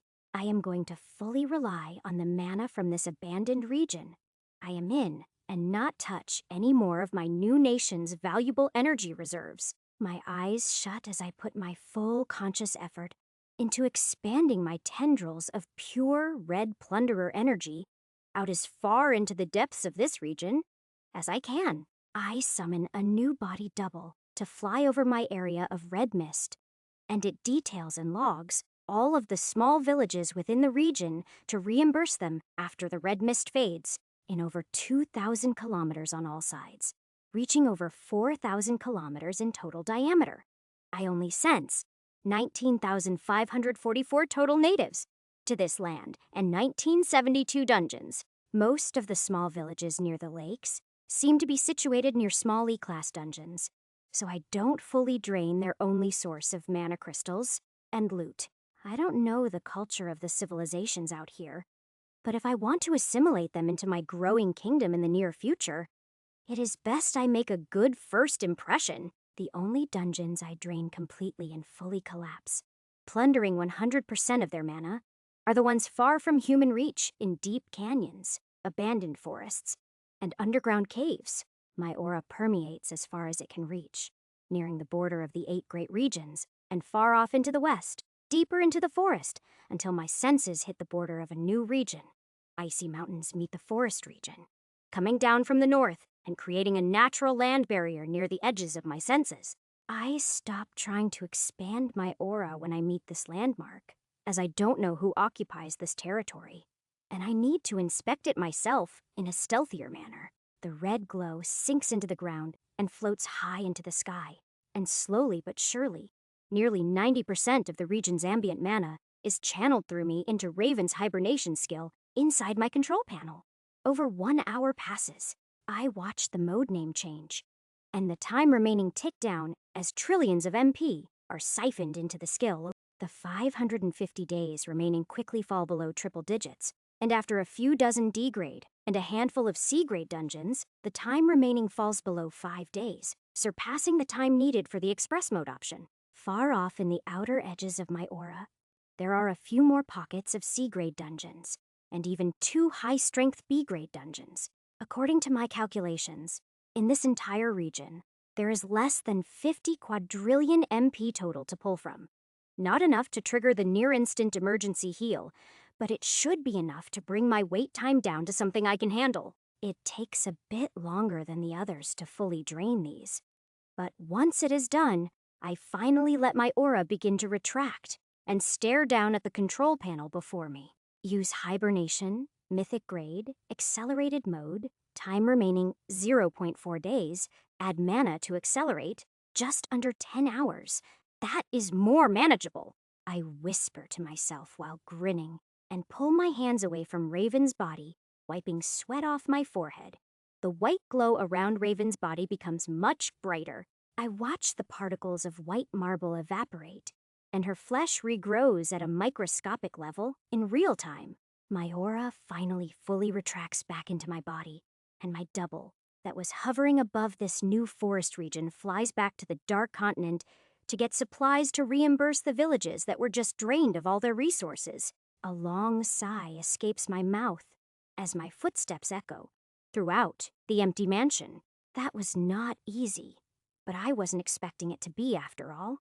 I can't help but laugh to myself in the middle of an abandoned region as I can finally relax and think straight, appreciating the new boost in power I received from killing another true core. Dozens of statues still fill this entrance hall. Some of them are broken to pieces from the fallen portions of the ceiling, and others have managed to survive with luck. I scan the entire eerie building and float back up to the top floor to see the marble orb now split in two below the petrified dragon, angrily frozen in time, with its set of claws reaching to defend its master. As I touch down on what is left of the cracked flooring on the upper level and peer into the blackened, charred inside of the orb, I see the body of the frail, lanky old man inside, and an odd, intuitive feeling rushes through me. At the same time, a blue notification pops up over the pile of ash. Use superior mana, manipulation, superior perk, eternal minion enter desired level, 0 to 9,620. Yes, no. My hand raises to press yes and enter the maximum level out of curiosity. I remember when my mana manipulation skill reached the advanced grade a long time ago. When I first ventured out into the Dark Continent, it granted a perk called Temporary Minion, but the only monsters it worked on were certain types of golems when they dropped their cores as loot, because it was a physical item I could take out of the dungeon. All other monsters I tried to turn into my minions would only stay visible and fight for me for a few minutes at most, because they would disappear and be absorbed back into the dungeons. While I think about this, the instinctual activation of my new True Core's ability activates at the same time as my newly upgraded skill. Mana and a silky yellow and white stream of divine energy leaves my fingertips and revives the pile of ash on the floor of the mansion, bringing the pile of bones to life, into the form he was in before he was killed. With shiny white shoes, long pants, and a well-fitted suit, the short-haired, sunken-eyed madman stands before me as nothing but a statue of stone. My divine energy flows into him and settles right in the center of his chest, forming a pseudo-true core before my eyes. There is no interface for commands or modes like my dark magic summoning technique. All I have is an intuitive feeling to rely on. I move all 10 of my fingers as if I am playing with a puppet. And as my mind thinks about the lanky man's movements, it plays out in reality before my eyes. If I wasn't the one moving him to my will, I wouldn't even know that he was being controlled. The fluid movement of mana intertwined with pure divine energy is so smooth. I've never been able to move pure divine energy with such accuracy before. I make the man step out from the cracked orb and dance around the destroyed floor, even floating into the air. Mana stepping with ease, but I finally set him back on the ground when a few ideas hit me. Once I think about letting him go, every drop of mana and divine energy leaves his body and floods back into mine. All that is left is a lifeless white statue frozen for eternity. It gets me thinking about an explanation for this true core ability. Clearly, the man was not much of a hands-on fighter when he was alive. Before he awakened his true core, my guess is he used fallen monsters and possibly allies to do his bidding, as one's true core ability mimics what they've done before in life. So it goes hand in hand with his only skill, mana manipulation, allowing him to make soldiers at will and imbue them with all of the power at his fingertips, or display them as art in his case. However, as I walk further down the hall, toward the various doors at the back wall behind the orb and the dragon, I explore this new ability further, activating it with my superior mana manipulation skill. I allow pure mana and divine threads to seep out from my fingertips and form balls of pure energy above my palms. It takes a lot of mental power, and the floors and remaining walls and ceiling around me shake as I shape these orbs of energy into sharp daggers, then into arrows, and eventually a sword. It takes 3 full minutes to do so, and my full body and mind fill with fatigue as I try to manipulate it away from what the true core's ability is meant to be used for. I smile, as I find there is another use for this ability. It has given me far greater control over divine energy itself. I need to practice. But this is another very intriguing addition to my repertoire. While deactivating this test, the back wall of the mansion rumbles, and a series of large boxes, crates, containment items, and item boxes all reveal themselves in all of the private rooms at the end of the hall. I continue walking forward to explore this eerie mansion, finding more statues in some of the rooms of less clothed men and women hunters, numerous paintings, and all kinds of magical items locked away in the madman's private studies. There is a large food supply, HP and MP potions to last centuries, and various seemingly random collections of gear ranging from 10% stat boosts up to over 300%, but nothing priceless or usable. The majority of the gear is just unique in other ways, like coloring or shape. The longer I look through these storage boxes, the more twisted this man's tastes in art and hobbies become. That is, until I find 3 item boxes in the lower drawer of a desk that has been buried by the rubble of a fallen ceiling from the escapades earlier. I am not expecting anything significant after rummaging through junk for over half an hour. But when I plunge my hand into the first box and my hand senses thousands of red divine fragments, my eyes widen and my heart rate spikes. No way. There has to be at least 10,000 in here. I instantly plunge my hand into the second, and there is about 2,000 orange fragments this time. I drop both of these into my storage and shove my hand into the third and final item box to find over 800 pristine yellow divine fragments. I pull one out just to look at it, and the reflection of the beautiful glowing stone shimmers in my eyes. The final item box drops into my item storage, and I use my new True Core's ability to cover the one stone that was in my hand in a thick layer of mana and pure silky divine energy. In seconds, the stone dissolves, and all of its energy is streamlined directly into my core. It doesn't feel like much, as draining an entire True Core is far more efficient. If I absorbed every single fragment in that box, I would feel slightly stronger, maybe a 10 or 20% gain. But my teammates back in the Dark Continent would benefit from these fragments far more than me. For the next hour, as I continue to rummage through all of the containment cases and item boxes in this entire mansion, I am not upset at the fact that there aren't any other interesting items to take with me. I've managed to snag more than enough from this unexpected encounter. Smiling, I walk past the old petrified man next to the white dragon and hop down to the bottom floor. Then, I take a seat on the cold, hard marble next to Raven. A large portion of the white stone on her body has completely vanished, and her bare skin and blood-bonded armor have repaired themselves in place. Her core is growing brighter as well. My body double has come back and visited all of the nearby villages, and left to continue working with Bree and Rodrigo to schedule a perfect time with the other regional directors and higher grade hunters. Relaying that I won't be back until my business is done here, the sun slowly moves in the sky overhead, falling toward the horizon as I take a short rest and wait for the hibernation clock to tick down before my questions will be answered. Far away, at the heart of Sector 1, in Valor City, an old man with a long white beard and 2 disciples beside him touch down in front of Monk's Black Pyramid. A bright yellow core cycles in his chest, and the two men, decades younger than him, to his sides both hold orange cores. No mana is present in their bodies. Only chi and dense barriers of the white energy contains their immense divine auras to make sure no weaker humans are hurt by the pressure. Chapter 627. As the sun sets overhead, I allow my consciousness to shift between all of my body doubles, like I am in 3 nations at once, continuing my work while sitting here with Raven as she heals. One double continues to work with Bree and Rodrigo, acting as Mr. Freeman as transmissions are sent out to all of the 8 regional directors. Most still need time and resources to handle the events of today's surges, but it is settled that new teleport crystals will be handed out to each of the regional headquarters today. This will allow all high-level elite C-class hunters, B-class, and of course, the remaining A-class here in the Apex region to be ready to attend. The meeting is set for tomorrow morning, bright and early, as I have many announcements to make. Meanwhile, in the 2 labyrinths I have control over, in the Apex region and Dark Continent, a new project is taking place. 2 of my doubles are hard at work siphoning pure mana out of the Apex region's labyrinth and funneling it into the one in the Crimson City. On the top floor of the Apex region's labyrinth, my doubles find the same exact phenomenon as the Vice City one I hibernated in. There is a demon, fast asleep on a black block of stone. There is no dragon in sight.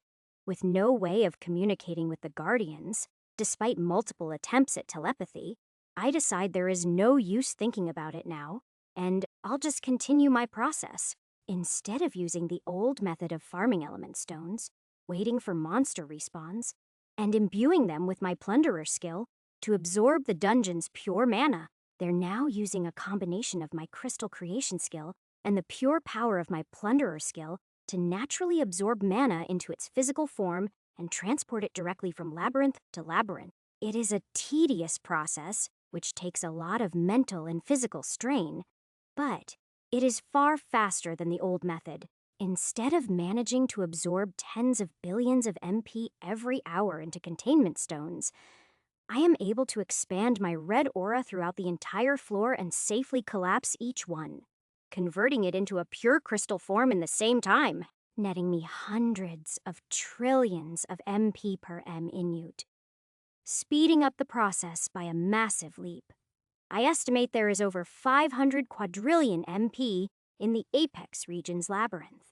While I could destabilize the entire labyrinth in a matter of minutes if I went all out, that would waste a lot of mana, so to be safe I am taking it slow. At this rate, it should take about 12 to 24 hours to complete the process, but all I have is time. The Apex region's labyrinth will be drained down to 60 floors, making the strongest monster inside roughly level 3000, while all of the siphon mana will be placed in the Crimson City's labyrinth, bringing it up past floor 90. I am not sure exactly what floor it'll reach, but it will surpass level 6000 monsters for sure, giving the Crimson Army and my teammates more floors to train in and level up. ___. While all this is occurring throughout the 8 great regions and the Dark Continent, the obliterated forest region that has been sucked dry of mana turns a shade of orange as the sun sets and curves over the horizon. The white glow around Raven's body continues to shine brightly, and the portions of pure white marble that imprison her arms, legs, and major portions of her torso flake away into the air as her muscle tissue and bones grow back in their place. The weak, dull light of her divine core slowly grows brighter and hotter too, sending out a raw, uncontrolled aura of pure true core light in all directions, easily covering 50 kilometers.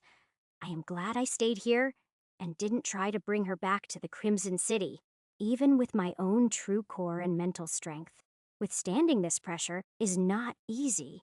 I am sure any normal hunter caught up in this aura wouldn't survive a single second. The White Mansion continues to crumble away, and by the time the sun sets completely, all that is left is the foundation of the building, a few intact sculptures, the White Dragon, and the deceased true core user on the barely held up remains of the top floor, and the cracked and crumbling walkway of white stone that stretches out into the darkness. The only light left, once the hibernation's white glow fades, is both of our bright yellow true cores, lighting up the night. Once I watch the seconds tick down to 0, I stand up and take a few steps back, preparing to retrieve my weapons and activate my greater form if needed. However, once the white light disappears, I find that isn't the case at all. There is a light ding in my head that tells me Raven's hibernation process is complete, and this echoes through both her and my consciousness. As I've been closely monitoring her for so long, I hear her system notification too. Her fingers move first, then she flips her palms to look at the fronts and backs. Next, she takes a step forward, and her head turns slowly in my direction. Our true cores light up the area around us, and both of our perceptions are good enough that even in pitch black, it might as well be daytime. However, with no sun in the sky, it still gives the atmosphere quite a dark setting. Her hazel eyes meet mine, and she speaks out loud. "You saved my life. Why?" She stares at me without any malice, not even keeping her guard up, accepting that if I wanted her dead, I would have finished the job already. I pause to think, then reply back into the silence of the night with a shrug. Why not? We stare at each other for a few seconds longer, then her gaze leaves mine to look at the state of the mansion around us. Her echoing footsteps make their way across the rubble-cluttered entrance hall until she is right below the dragon and the man turned to stone. So, your true core ability. You can steal power from whoever you kill, be it pure divine energy, skills, or even a true core ability itself. I am surprised at her words as she has laid out this fact so bluntly, and with such little data to back her claim. The link of loyalty created before the healing process is still extremely strong, unwavering, almost like blind trust as she is putting her life in my hands. It is odd. I don't bother confirming her suspicions as she already knows it is true, and ask a question of my own. Who are you people? The Order. I want to know why you told me it would be better to act like I lost our battle, and who exactly you wanted to keep it a secret from. The corner of Raven's lip curves up an unnoticeable amount, and she doesn't turn her gaze away from the petrified white dragon above her, reflecting back her yellow aura's glow. Well, it seems after aligning myself with the threat known as the Flame Emperor and failing to protect a fellow member of the council, I don't think there is any point in keeping secrets. She lets out a sigh and turns back around to walk toward me again. Plus, we've triggered the throne's awakening. The alliance will crumble soon whether I tell you or not. She stops in front of me, and my expression shows I want nothing else but a response. I can feel lots of mixed emotions churning around in Raven's head as she tries to organize her thoughts. I've had many hours to think this over, while she has basically just woken up from a coma after our battle and learned of the death of another member of her organization. If I were to only read her body language and facial expressions, I'd have no idea of the mental strain she is juggling right now. So, I patiently wait and give her a moment to formulate a response. The Order is an organization formed long before the dungeons appeared in this world. I, for one, only had the privilege of joining about 5 decades ago, once the throne was discovered and the Great War was fought. Internally, my interest is piqued. The reason being, she doesn't look a day over 30, but she is speaking of witnessing an event that happened half a century ago. However, I don't make any physical reaction to her words, and she continues. There were 10 members, but in the last few days, you've managed to dwindle our numbers down to 8. She looks back toward the petrified man, then back to me. None of the outer members are truly loyal to the others. We have all just signed a pact in order to conserve our energy over the years. If a fight between 2 true cores broke out in this world, well, it would result in both of their early deaths without question. We both know she has pointed out a false idea here, as both of us are still standing, but her next words make me second-guess this. Divine energy is not meant to be wielded in such high density in this world. Even if you believe you've gamed the system, there is a cost for everything. Mr. Freeman is a prime example of this fact. Healing magic only gets you so far. Time always catches up to us. We stand in silence for a few seconds again, as I take in her words, but still have so many more questions that need to be answered. Now that she has opened this box of previously unknown knowledge, I need to hear it all. What do you mean by outer members? Does this mean there is some kind of ranking to this council? And the Great War, 50 years ago. You said the throne's appearance is what triggered this war. Why? The corners of Raven's lips visibly turn up, and it looks like she is on the verge of letting out a laugh. You are truly an interesting one. With an ability like yours, maybe the path of growth is endless. Your reckless nature has granted you great opportunities, yet it could have easily been the root of your downfall as well. I am impressed you've made it this far, sticking your nose in places it doesn't belong without getting yourself killed. The tense mood breaks a bit, as this feels like Raven's attempt at giving me a compliment and adding in humor as well. So I smile back, but I still cross my arms and reply in a serious tone. I know. I am out of the loop. That is a large reason I decided to help you in the first place. If you are still curious as to why I saved your life, I need answers to questions no one in my kingdom knows. It appears to all be trapped away behind the public eye. What happened here 50 years ago? What is the real reason everyone is so obsessed with that damn throne? Her smile stays on her face, and she lets out a chuckle while turning back toward the dragon and petrified man above us. Other than the big three, that man was the closest source to an answer you can get to finding out what really happened back in the Great War. Despite his quirks, he is quite the history enthusiast.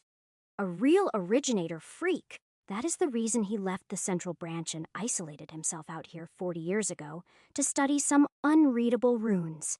She clicks her tongue and shakes her head, then stares up at the empty black sky above us. I doubt he ever figured it out. He'd have rubbed it in all of our faces if he did. My best guess over the years to rationalize it has been that whatever civilization perished on this world millennia ago just left artifacts behind to play a cruel joke on us all. She pauses, then turns her head back toward me. Then again, joke or not, the throne was still discovered. The only legible originator text we have left states this throne is the key to understanding the divine. Once the doors open, it is said a single being will walk through and claim this world as their own. If they can climb high enough, their core shall never go out. Raven shrugs and walks back over to me in a nonchalant manner, clearly rehearsing something she has heard before countless times over the years and not thinking much of it. But her words mean a lot more to me hearing them for the first time. I don't even have enough mental space to respond quickly. I just think to myself, memories of Monk talking about these originators in the past flood through my mind. There is the link between Chi being an energy source that predates mana on this world, and the black material that makes up his temple, and the tower in the center of the Dark Continent. Ember's past mentions of the Great War, and the fact that he somehow died around the same time and was reborn 50 years later with no additional knowledge of this world. It must be connected as well. After all, his divine core is special. He called it an immortal core, one that never goes out. More and more thoughts race through my mind, making connections, and over half a minute passes before I realize Raven is standing right in front of me, still waiting for a response. She is pulling a small silver device from her item box with glowing yellow gems on the face of it. Chapter 628. Raven replies, as I am still lost for words. As much as I'd love to speculate if our ancestors left us a gift, or if the demons have fed us enough misinformation over the years to make ourselves crazy, it is best we talk about the more immediate problem at hand. She holds up the silver device with 8 glowing yellow gems and 2 stones that are clear and dull on the face of it. Still, I don't give a response as my mind is still racing elsewhere. Celia's old memories of demons taking over worlds, and Ember's words of the throne. On almost every world he has lived on, being captured by demons come to mind after Raven's statement. However, with so many sources giving similar yet flawed explanations for the same phenomena, I don't know what to think anymore. Demons may have their eye on the throne, but clearly, humans have built up a force of strong hunters to fight for it too. The fact that this organization, the Order, has supposedly been around even before this world was connected to the system makes me even more curious what she is in relation to the divine. And who these originators are that no one has any clues or solid facts about other than old poorly translated texts. I finally nod, looking at the odd device in her hands, and reply, "Immediate problem at hand. What are you talking about?" "What is that device?" She holds it up and points to one of the 2 crystals that are no longer glowing. "These are the 2 members of the Order you killed. Remember how quickly I came to check things out after the disappearance of Mr. Freeman?" She points to the second dull crystal. I am surprised they haven't come to eliminate the threat already. It is best I send out a response now before one of the big three from Central comes to see what happened here for themselves. My eyes widen slightly as she moves her finger toward one of the bright, glowing yellow gems. Our link of loyalty is still as strong as it was the moment her eyes opened. But the fact that she has direct calling access to what seems to be 7 other divine core holders is still a bit unnerving. I speak up as her finger hovers above one of the crystals. Who are the big three? And is everyone in the order a true core? Are there others stronger than you? She grins again. You really did just kill Mr. Freeman without asking him a single question, didn't you? 1 minute his core was steady, and seconds later it went out. She laughs, then points her gaze toward the device, so I do too and look at it with more detail. See these 4. The crystals glowing a bit dimmer than the others. These are other members of the outer members of the Order. They have yellow cores awakened and are far more powerful than anyone in their respective nations. But they haven't fully compressed their cores. Everyone has their natural limits. Not all people are capable of subjecting their bodies to this much pressure over time. Her eyes move to the other 4 crystals, including the one her finger is hovering over. These are the only true cores left in the Order. Myself and the big 3. She pauses, and the fact that she talks of them like this and isn't a part of their close-knit group tells me all I need to know. Clearly, these 3 are the strongest in the world, the ones that run the Order behind the curtain. And from her earlier remarks, it is obvious they control the association at Central headquarters as well. If the man that owned the Marble Mansion and Raven herself aren't strong enough to be among their ranks, I wonder how strong they really are. Even now, I sense a tinge of fear coming from Raven's subconscious as she looks at the device. And as she is about to continue speaking, one of the 4 true core crystals blinks and glows brighter than the rest. A man's voice ripples out, checking in again on the top of the hour. Redgrave here from Central. Raven, if there isn't a reply in the next few transmissions, I am going to have to take care of this issue myself. Raven's eyes widen, and I raise an eyebrow. Her pulse speeds up, but I am still in the dark on who exactly this is. The man's voice ripples out again in the same monotone pitch, with undertones of residual anger and impatience. I repeat, this is the top of the hour check-in. Redgrave from Central. Raven, if you hear this, we need a status update. Alara is the closest, so we'll be sending her out. Raven clicks her yellow gem and responds before the man can finish his words. Mr. Redgrave, reporting in. I've been quite busy healing, but the business you wanted taken care of is finished. I just ran into a few roadblocks along the way. Immediately, the uninterested sounding voice of the man animates, and the angry undertones come out full force. Raven places a finger over her lips, making sure I don't make any noise as his angry yells come over the transmission device. What happened to Sebastian? Did you two get into a fight delivering a package? Injuring any members of the council is strictly against our pact, and it looks like you did a lot more than injure him. Raven clicks her gem, but takes a few seconds to think to herself before replying. It was self-defense. I either turn into one of his twisted pieces of art, or I break the pact. She pauses for a few more seconds, and adds another line. I am sure I don't have to report this to you, but there are most likely single-digit days remaining before the doors open, and we see what trials the originators have offered. Our pact is as good as ended. There is silence for a few more seconds, but the man's voice that replies back is more cool and calculated. It is still vital that we honor it until the end. It would be a waste to kill one another before even laying eyes on what some of us have waited centuries to see.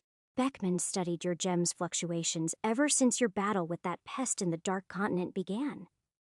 We know you were weakened when you showed up at Sebastian's mansion, and it appears both of you were in quite the fight when you arrived.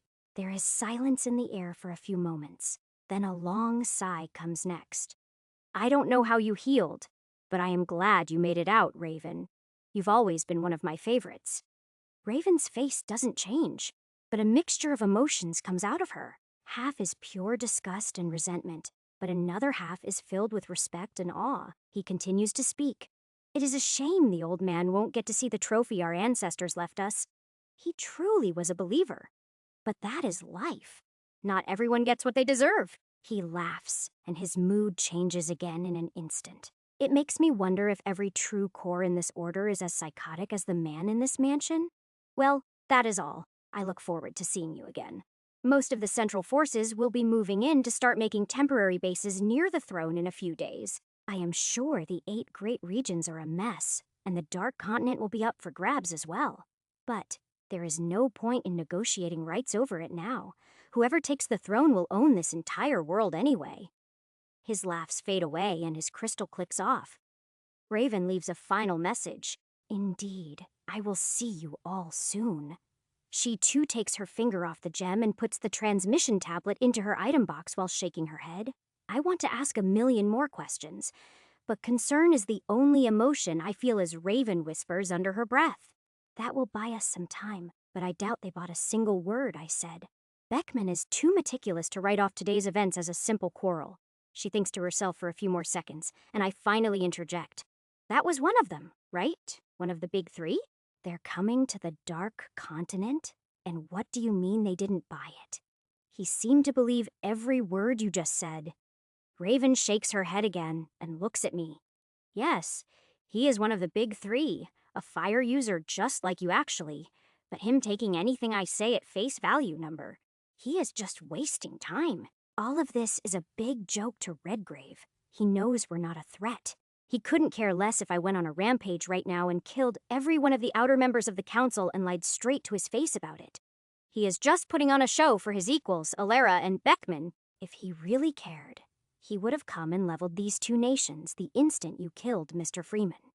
I look around the abandoned mansion, thinking about the fight I just had here, and the battle I had with Raven in the desert that morning. The fact that there are really 3 people more powerful than them, not even bothering to take care of a potential rogue force on the loose, when so much is on the line, both frightens and excites me. Another line she has said makes me quite curious, too.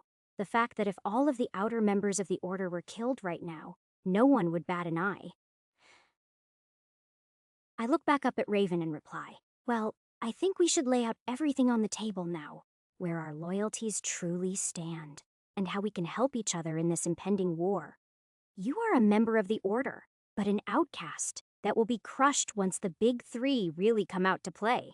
I say we work together. I have an idea of how we could get much more powerful in the next few days. Chapter 629. Raven replies as we stand a few meters apart in the crumbling mansion below the night sky. Where does my loyalty stand? That is a good question. She takes a step forward and it echoes through the silence. If you were to ask me that question a few days ago, my answer would have been with the Association without a doubt. I've been a contracted hunter since the day I awakened. Skills like mine aren't common. People in power always needed to hire someone to listen in on others while using stealth. And an ability to disappear in dungeons allowed me to level up far faster than my peers, even in dungeons far above my strength. She crosses her arms and looks at the sky. You heard Redgrave. I've always been one of their favorites. It is because I always did what I was told and was rewarded for doing so. I even got to use the Central Labyrinth a few times about a decade back. Other than the big 3, I am the only triple ranked up hunter in the world. She grins and looks back at me. Technically, we're called S-Class hunters, but that rating in the Association system was thrown away long ago to make the public believe level 1000 was the pinnacle of power. Her frown disappears and her gaze tightens, looking deep into my eyes. I feel her aura get stronger as she speaks again. I thought I knew the pinnacle of power, too. A true core, even among all the members of the Order. This was the strongest anyone in the world had ever achieved. But after our battle, her eyes change. Instead of a pure, calculated, practical gaze, a tinge of crazy aspiration twinkles in them.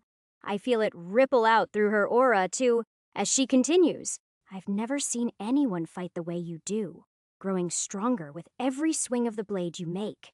My memories of fighting like that back in the training facilities of the Central Academy are long gone. It is like you haven't lost your childlike view of the world. She pauses, and the sparkle in her eyes grows brighter. Number. It isn't a fantasy to you. You truly believe your potential is limitless. Number. It isn't that either. You don't even think about such labels that put you in a box. You see what is in front of you and merely find a way to take it. The feeling of pure inspiration pours out of her true core's aura as a moment of understanding washes over the hunter who has been stuck in her ways for decades, playing it safe and biding her time while the leaders of the order keep power and safety just out of her grasp. While assurance through a pact that no one will attack each other for decades to come has given her some security over the years, there has always been the looming anxiety that once that time comes, she will never be strong enough to stack up against the true threats. I nod and interject, sure, if that is how you want to see it. I want to grow with and protect those who helped me, and I don't want anyone telling me what I can or cannot do. I don't care for personal profit other than gaining more strength. Power over people, and the money it brings me is a side effect of my ventures and a tool that must be used. Basically, I wanted to have the Dark Continent and 8 great regions all to myself so I could train in peace and give the citizens of my growing nation a safe life. But of course, there are always more greedy hands in every pot. I look up at the dark night sky, not looking for anything in particular, but the vastness of it helps me organize my thoughts and consolidate a point. I want to take down the order, every last one of them. These big 3 use their power and resources to hold you on a leash, even if it felt like you were free. If you say they'll be coming to the Dark Continent to claim the throne, that means my people will soon be under threat of their rule. I look back down from the sky and stare at Raven with the same intensity she is giving me. Then, I put out my right hand. You are either with me or against me. I have a plan, but I want your confirmation of full trust first. What do you say? Raven's heartbeat becomes faster, and her aura of inspiration and excitement becomes even stronger as she lifts her right hand too. There is more to life than just waiting to die. You showed me that in our battle, creating a spark of inspiration in my heart, protecting that dull flame when you brought me back from the brink of death. And now you are giving me a chance to fan the fire. Deep down, I've always wanted to see the leaders of the Order burn, but there has never been an opportunity to try until now. Our hands clasp together, and our true core's auras intertwine as her thoughts and emotions become crystal clear. Good. This is my new plan. We'll start with the remaining outer 4. Over the next few hours, I outline my plan and we continue to share information back and forth. I learn of the inner workings of the association and the order in far more detail, but there isn't much that I couldn't have guessed. Each strong nation around the world that has large military forces of above 4A class hunters is run by members of the order. They report back to central headquarters every few years and pay resource taxes, as well as have their hunter's talent scouted to be taken into central. Over the years, many artifacts of both originator and divine nature have been found around the globe. So many strong nations have soul energy users as their leaders, but very few are capable of using divine power. Even in some of the weaker nations, without order members running them, there are a few red and orange cores that pop up every once in a while, but they are usually eliminated by any nearby order member before they can become a greater threat, as most of the divine energy has been regulated with a tight grip. Each of the powerhouse nations is only allowed to share divine energy with those approved by Central, but there are hundreds of red cores around the globe and dozens of orange. However, Raven states that now there are surely single-digit yellows and only 5 true cores that she knows of. That includes both of us. After learning this, she tells me of the 4 powerhouse nations run by members of the Order all around the globe and offers to bring me to them. There is a very large island nation off the coast. 2 of the outer members reside on it. She points west, even further away past the mountain range that stops my view at the edge of the forest. It is past the dead zone of the mountains. Believe it or not, there is a pretty large ocean on the other side of that mountain range. Across it, the mainland takes you to Central if we fly far enough. The other big 3 have combined their nations to surround the central headquarters on all sides. One of the other outer members is on the mainland even further west of Central, while the final member has been dark for a number of decades. I don't know how to find him.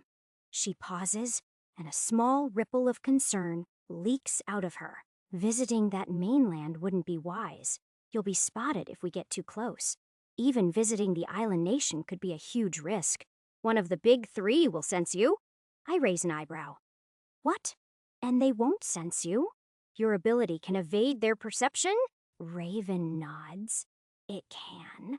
But the moment I slip out from my stealth domain, it'd be over for me. They'd notice a true core in an instant. You can't hide your mid-sentence. I decide to retract my aura, hiding it all behind my purple divine barrier. Not a single thread leaks out. It is, after all, an artifact created by a being many cores above a yellow. With the help of a mythic-grade concealment skill and my Master of Illusion buff, it appears as though I am nothing but a normal man without a drop of even mana running through my veins. Raven looks me up and down again and continues her sentence. Maybe you can still, we should do some tests, and going to Central right now would be a death sentence. She lets out a pulse of full-strength perception, but the look of confusion still stays on her face. I grin. We don't have to push it too far. There is no point in going directly to Central. All I want to do is visit the 4 outer members.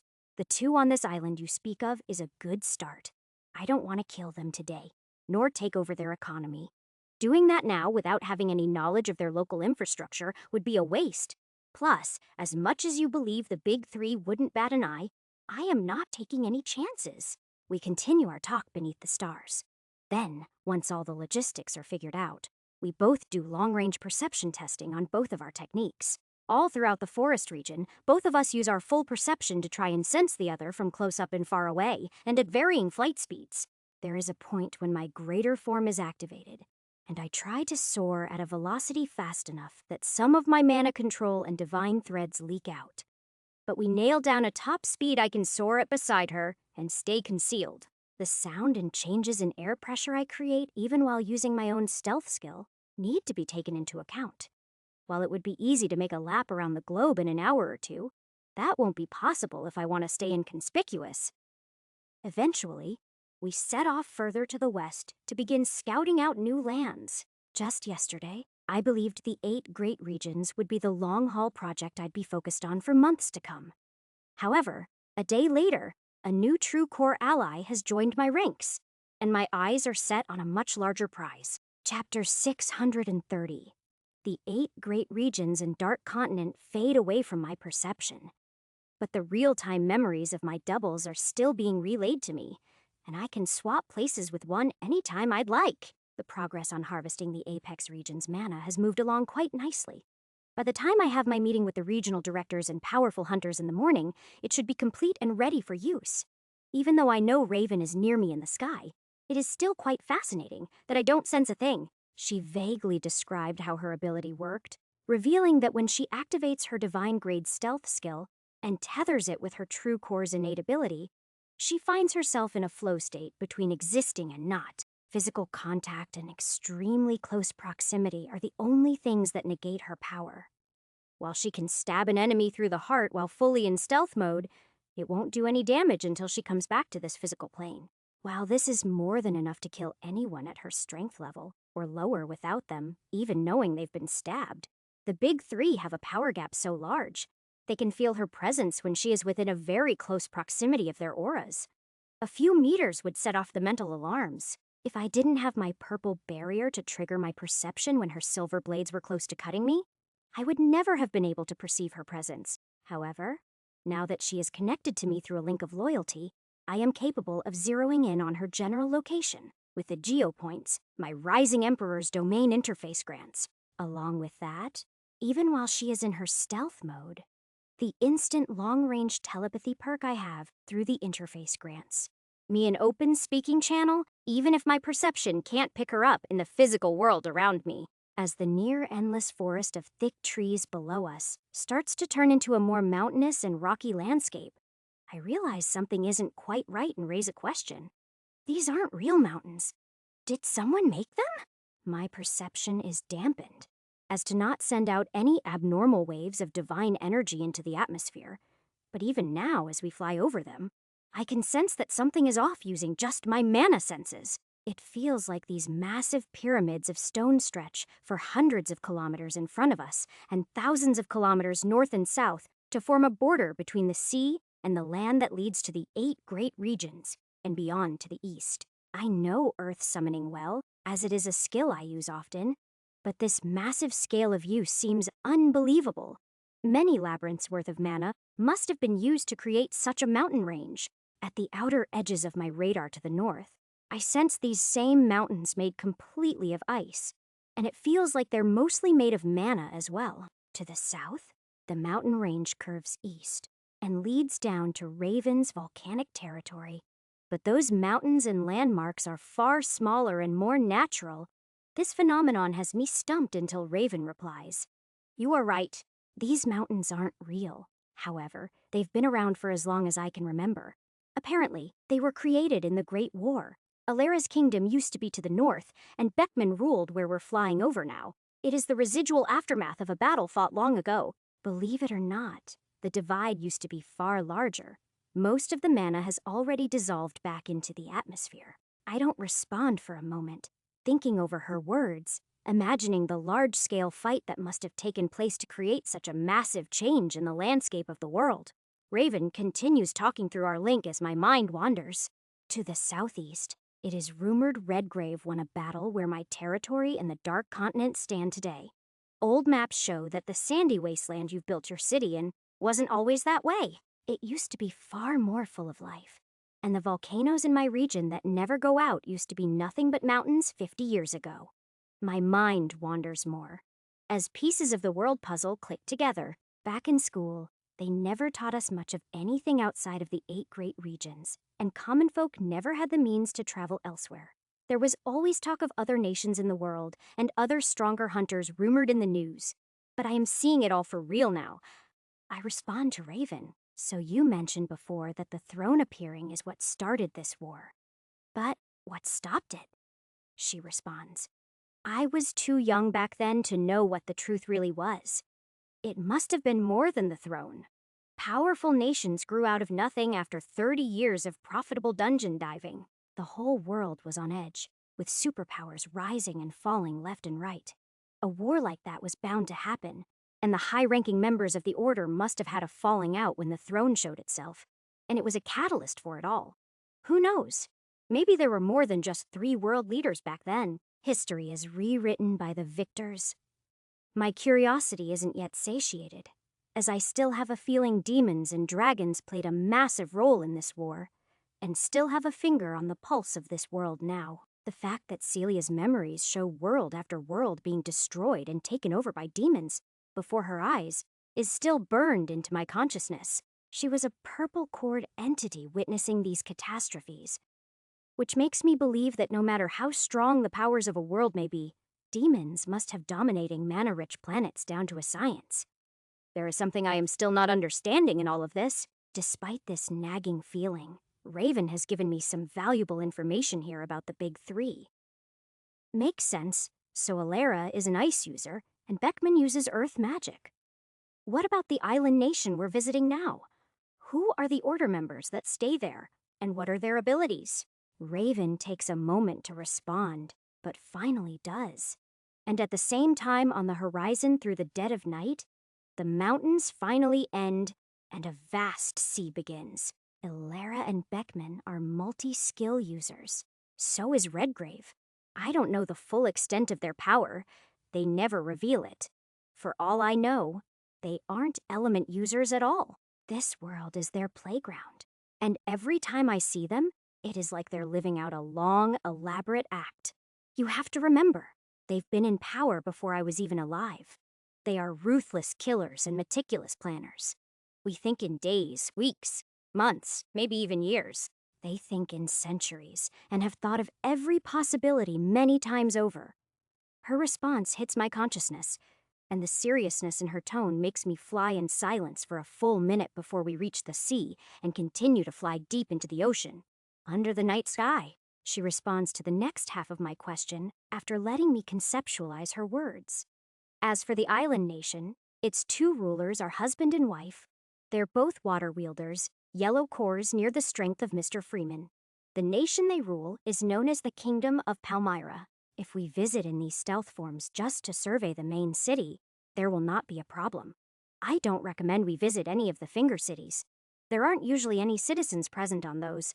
They're all association run. I raise an eyebrow and respond as the mountains disappear behind us. The Finger Cities. What do you mean? Raven chuckles through our link. You'll see.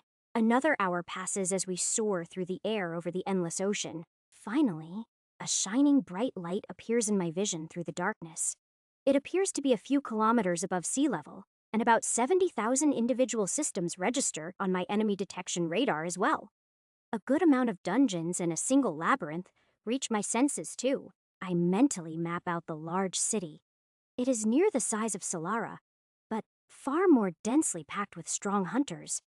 There are a few dozen B-class hunters that touch my perception, and even a handful of A-class hunters too, one of which I can feel gravity bending around him, and a red tint in my mind makes me believe this is a red core holder on the island.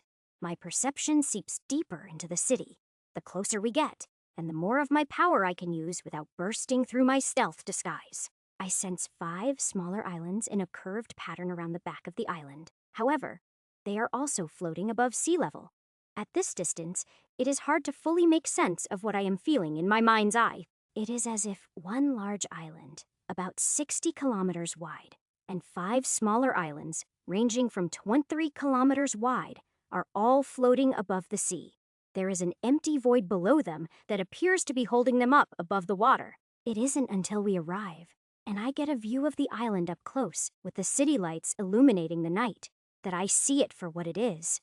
A massive black hand that looks like it was taken off a statue of a giant as large as the world sticks up and out of the sea. On its palm, a fully functioning city rests, with modern skyscrapers, roadways, shopping centers, apartments, housing, dungeon gates, and trade markets. There is a thick layer of earth that rests above the pitch-black hand, allowing for parks, lawns of bright green grass, and small forests to flourish.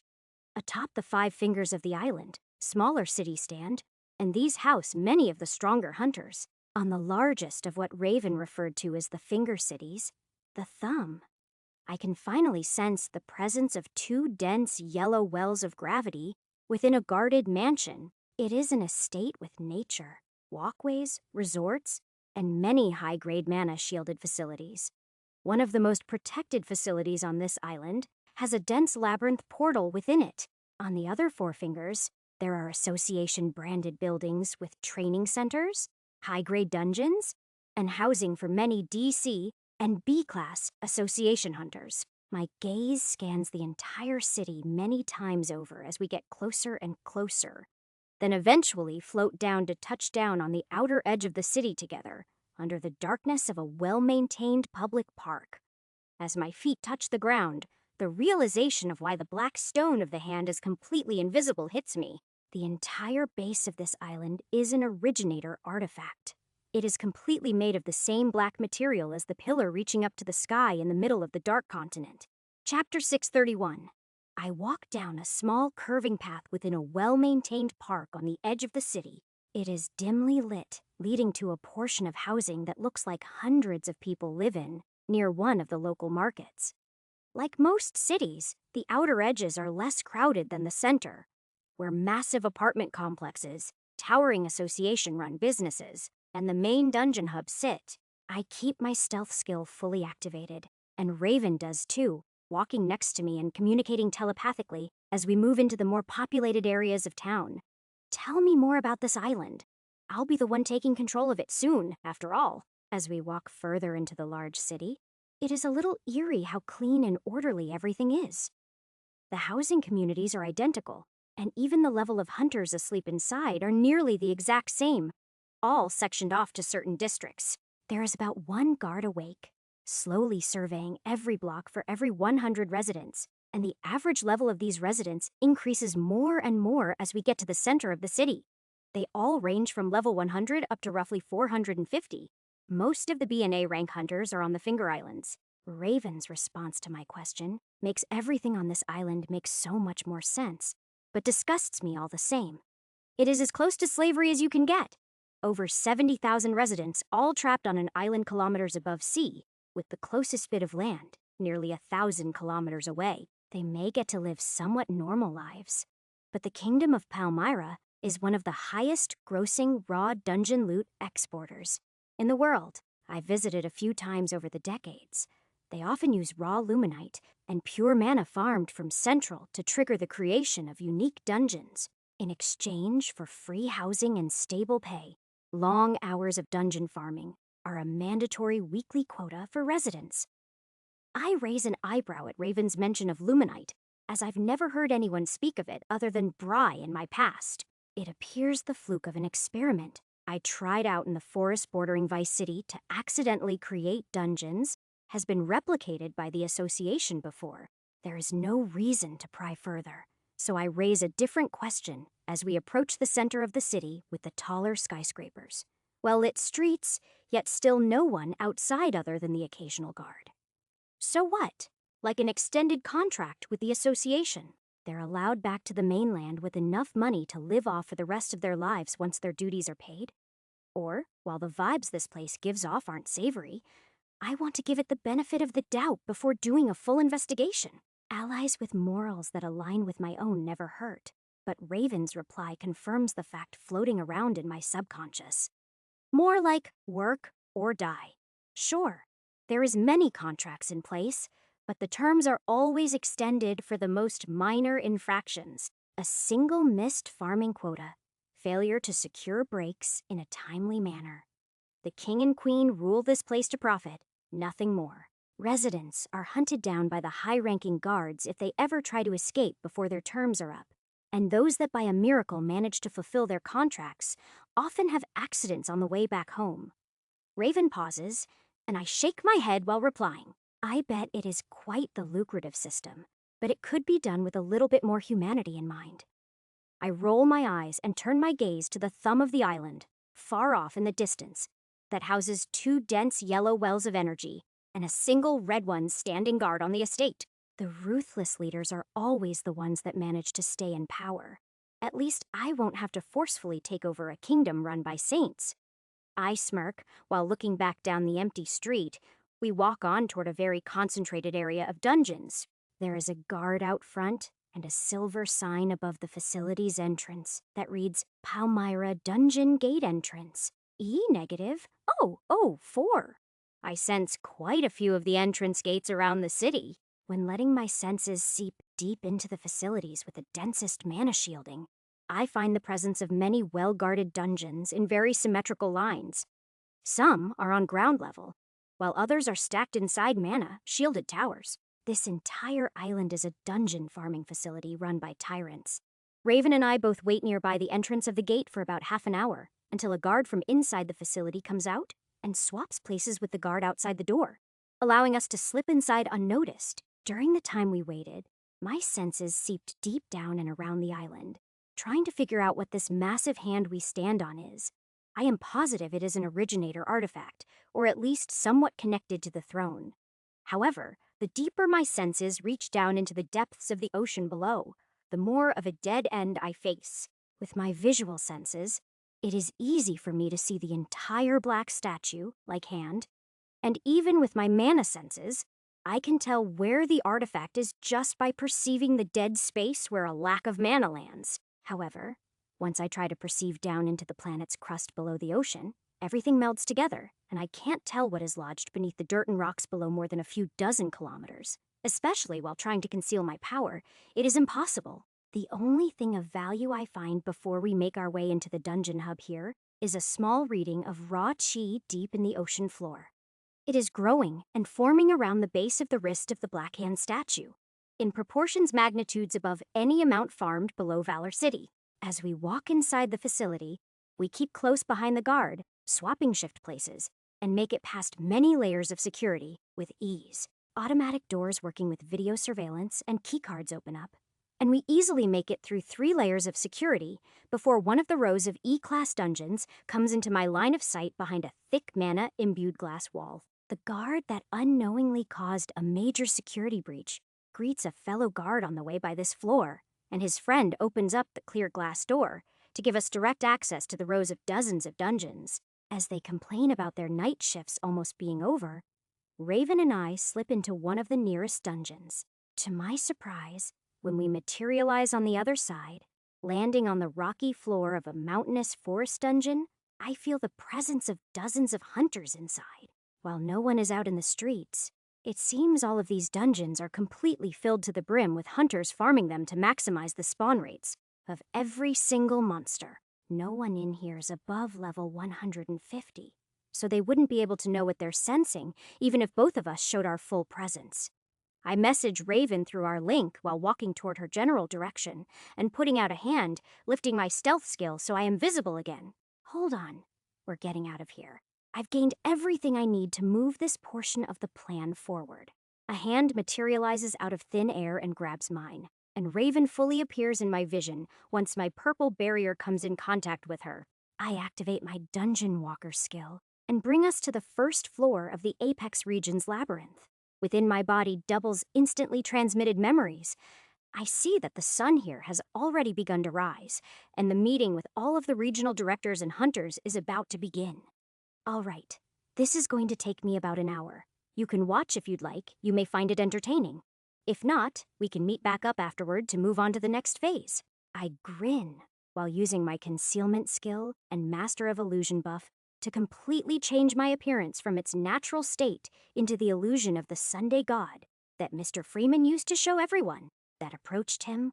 Raven's eyes widen, and she grins while replying out loud. I think I'll stick around. There is nothing to do back in my territory anyway. Daily training of the hunters beneath me and maintenance of the facilities will be taken care of until I return. Plus, I don't think announcing our partnership publicly will benefit either of us just yet. Agreed. I nod as she disappears from my senses, and I walk forward out of the labyrinth into the 20th floor, making my way over to the elevator. On my walk over, I send telepathic transmissions to Bree and Rodrigo to notify them that I've arrived, and the meeting can begin soon. As I board the elevator, I send out 3 more transmissions to my doubles. One of them is with Bri and Rodrigo now, greeting me at the door as I arrive on the 19th floor. With nothing but a simple nod, we swap places. I walk into the 19th floor to prepare for our meeting, and my double heads back to the labyrinth to dungeon walk back to the Kingdom of Palmyra on a very specific mission. I want to observe the daily life of all guards, hunters, and higher-ups throughout the main island. While my double can't sense chi or divine energy, that isn't necessary for evading people's senses and taking meticulous notes. The other 2 transmissions lead to my doubles that have recently finished the swapping of mana from the labyrinths. The Apex Region's labyrinth has been brought down to 60 floors, capping out at level 3000 as requested, and the labyrinth in the Crimson City has been brought up to floor 96, capping out at roughly level 6,600 monsters. The cost for creating new floors at this level is so high that even absorbing the entire 60 floors of the labyrinth wouldn't even add a single floor to this one at 96. I task one of the doubles to head back to the Crimson City and retrieve some of the Luminite in storage. I want many new dungeons formed in the dead zones of the Dark Continent, and also to begin filling up the new forest region to the northwest with more dungeons as well. These new dungeons will make for great seeds of cities, preparing for new expansion and civilizations to be built in these desolate portions of the world. I task the second double with venturing out into the artificial mountains even further west. I want to condense as much of that raw mana as I can, bringing it into its physical form, and try to bring my labyrinth up to level 100. If I do this favor, maybe the demon that runs it will have some insight on the recent world events that have me questioning how this impending war will carry out. Chapter 632. I go over the notes with Bri and Rodrigo one more time, updating them on the new progress of the doubles I just sent out to expand the kingdom further west of the 8 great regions and south of the Dark Continent. Once transmissions of large amounts of hunters arriving in the empty entrance hall begin to reach Rodrigo's tablet, orders are sent out for E and D class workers in the Apex base. They are to greet the parties from each region that arrive and escort them to the elevator, 5 to 10 at a time.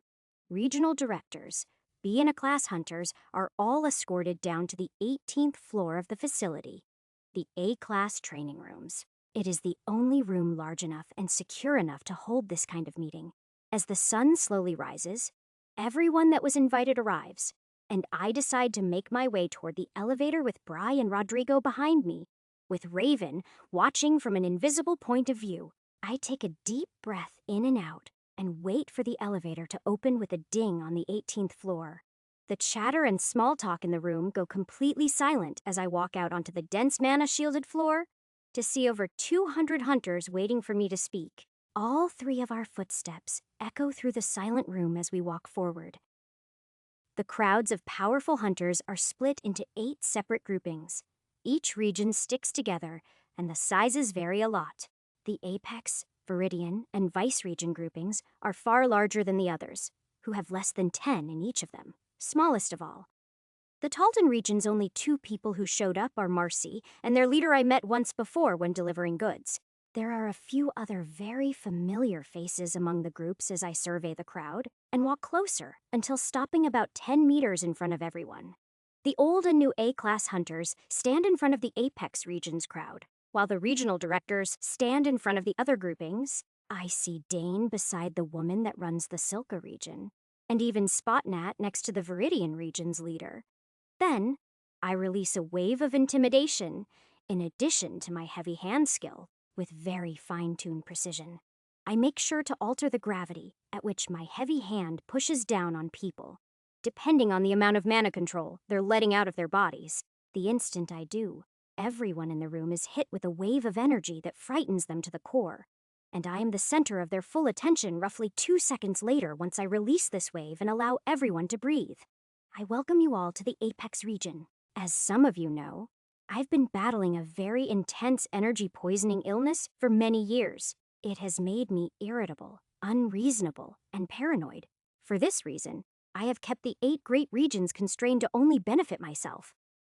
There are mixed reactions that ripple through the crowds of people, as this is not the opener they expected. Some hide their physical reactions very well, but I can sense each and every one of their emotions as clear as day while I continue.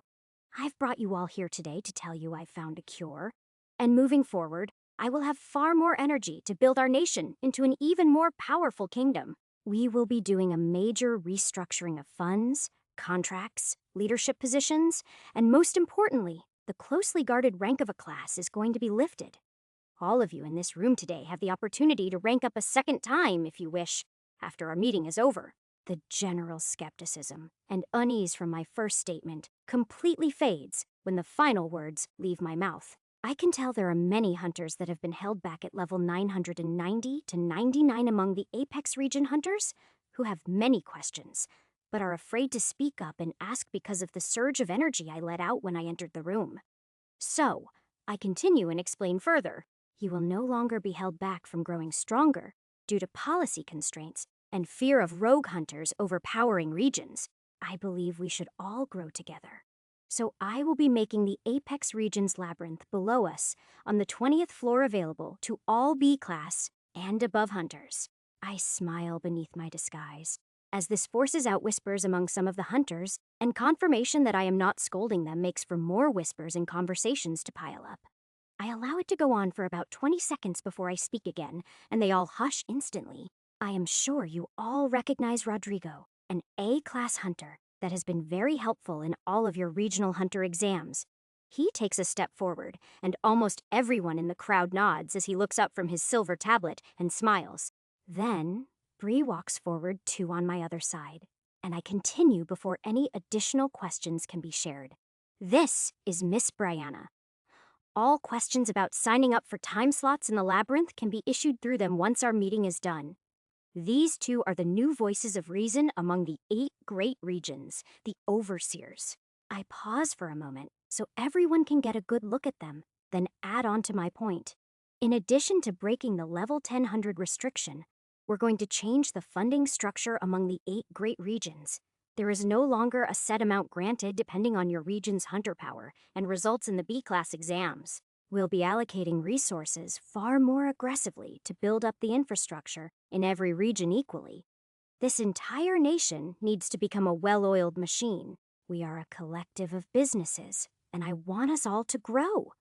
I pause again, but wait even longer because I want conversation to spark among the people on this point. There is growing hope and curiosity flowing out of all the smaller regions' directors, and many of the B-class hunters that surround them as guards, and surely work within the financial departments of these regions.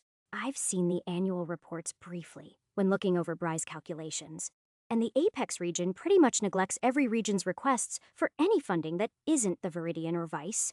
While it is logical in the short-term growth of the Vice region's profit and growth of business relationships between the regions that are doing well, it doesn't spark any new economy or drive for innovation in the less powerful regions. The Silka, Raya, Phantom, Talton, and Bedrock regions hardly get any support, and in return, they don't grow much and stay stagnant. Most of the industry in these regions rely on locals to support each other, or the non-magic world backbone of industry like agriculture, farming, and mining raw materials to keep them afloat. It is a cycle that will continue repeating itself unless something is changed.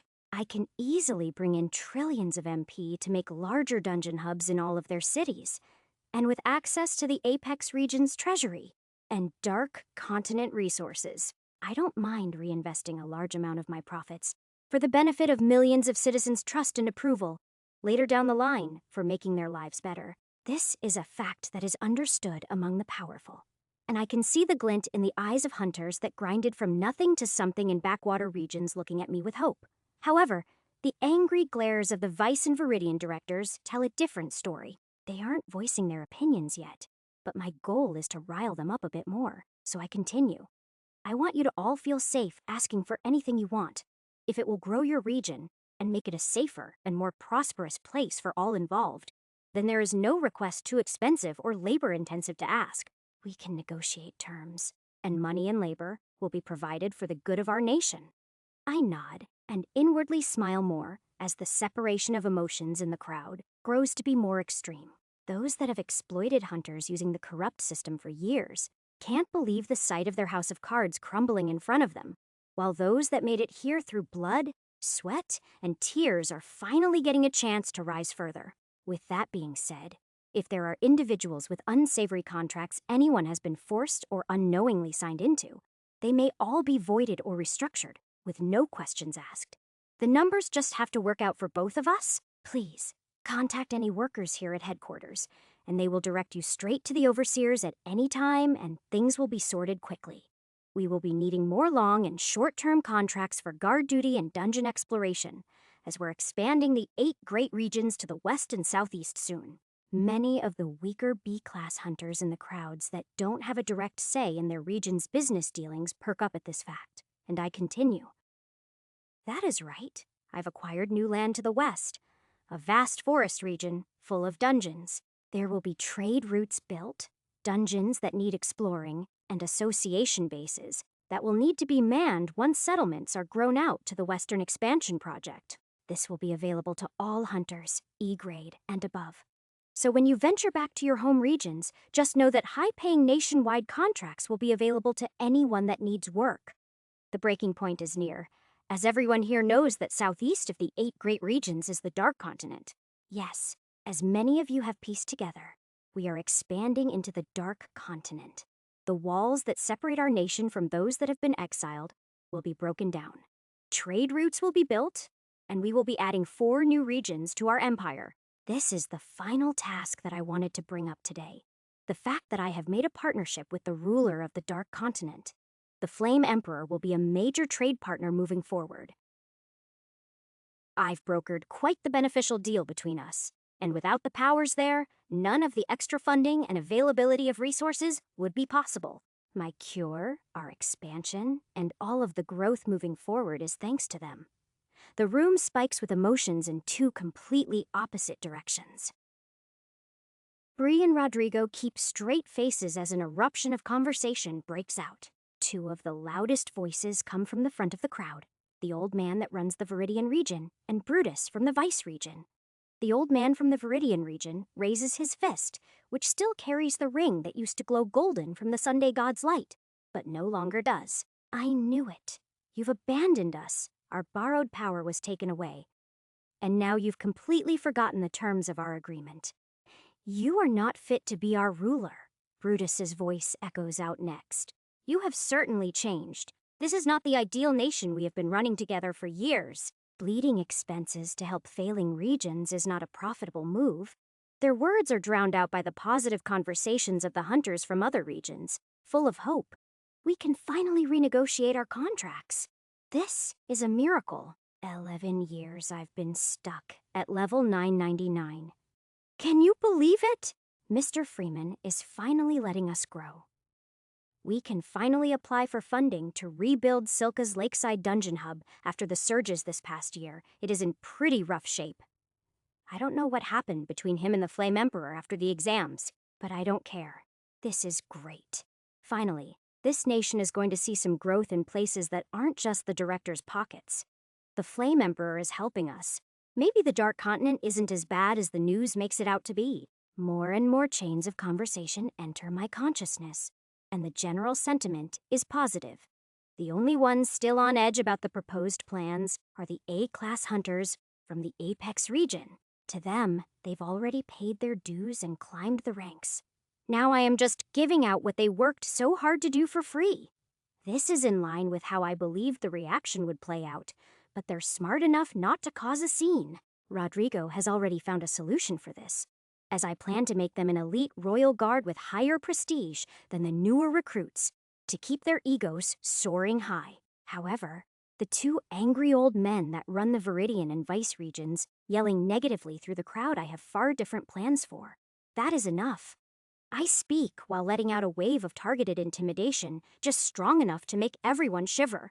I turn my golden glowing gaze toward the Viridian region's director, then use telekinesis to lift him off the ground and forward to stand in front of me. His face drains to white as I speak up. You are right. I have abandoned you.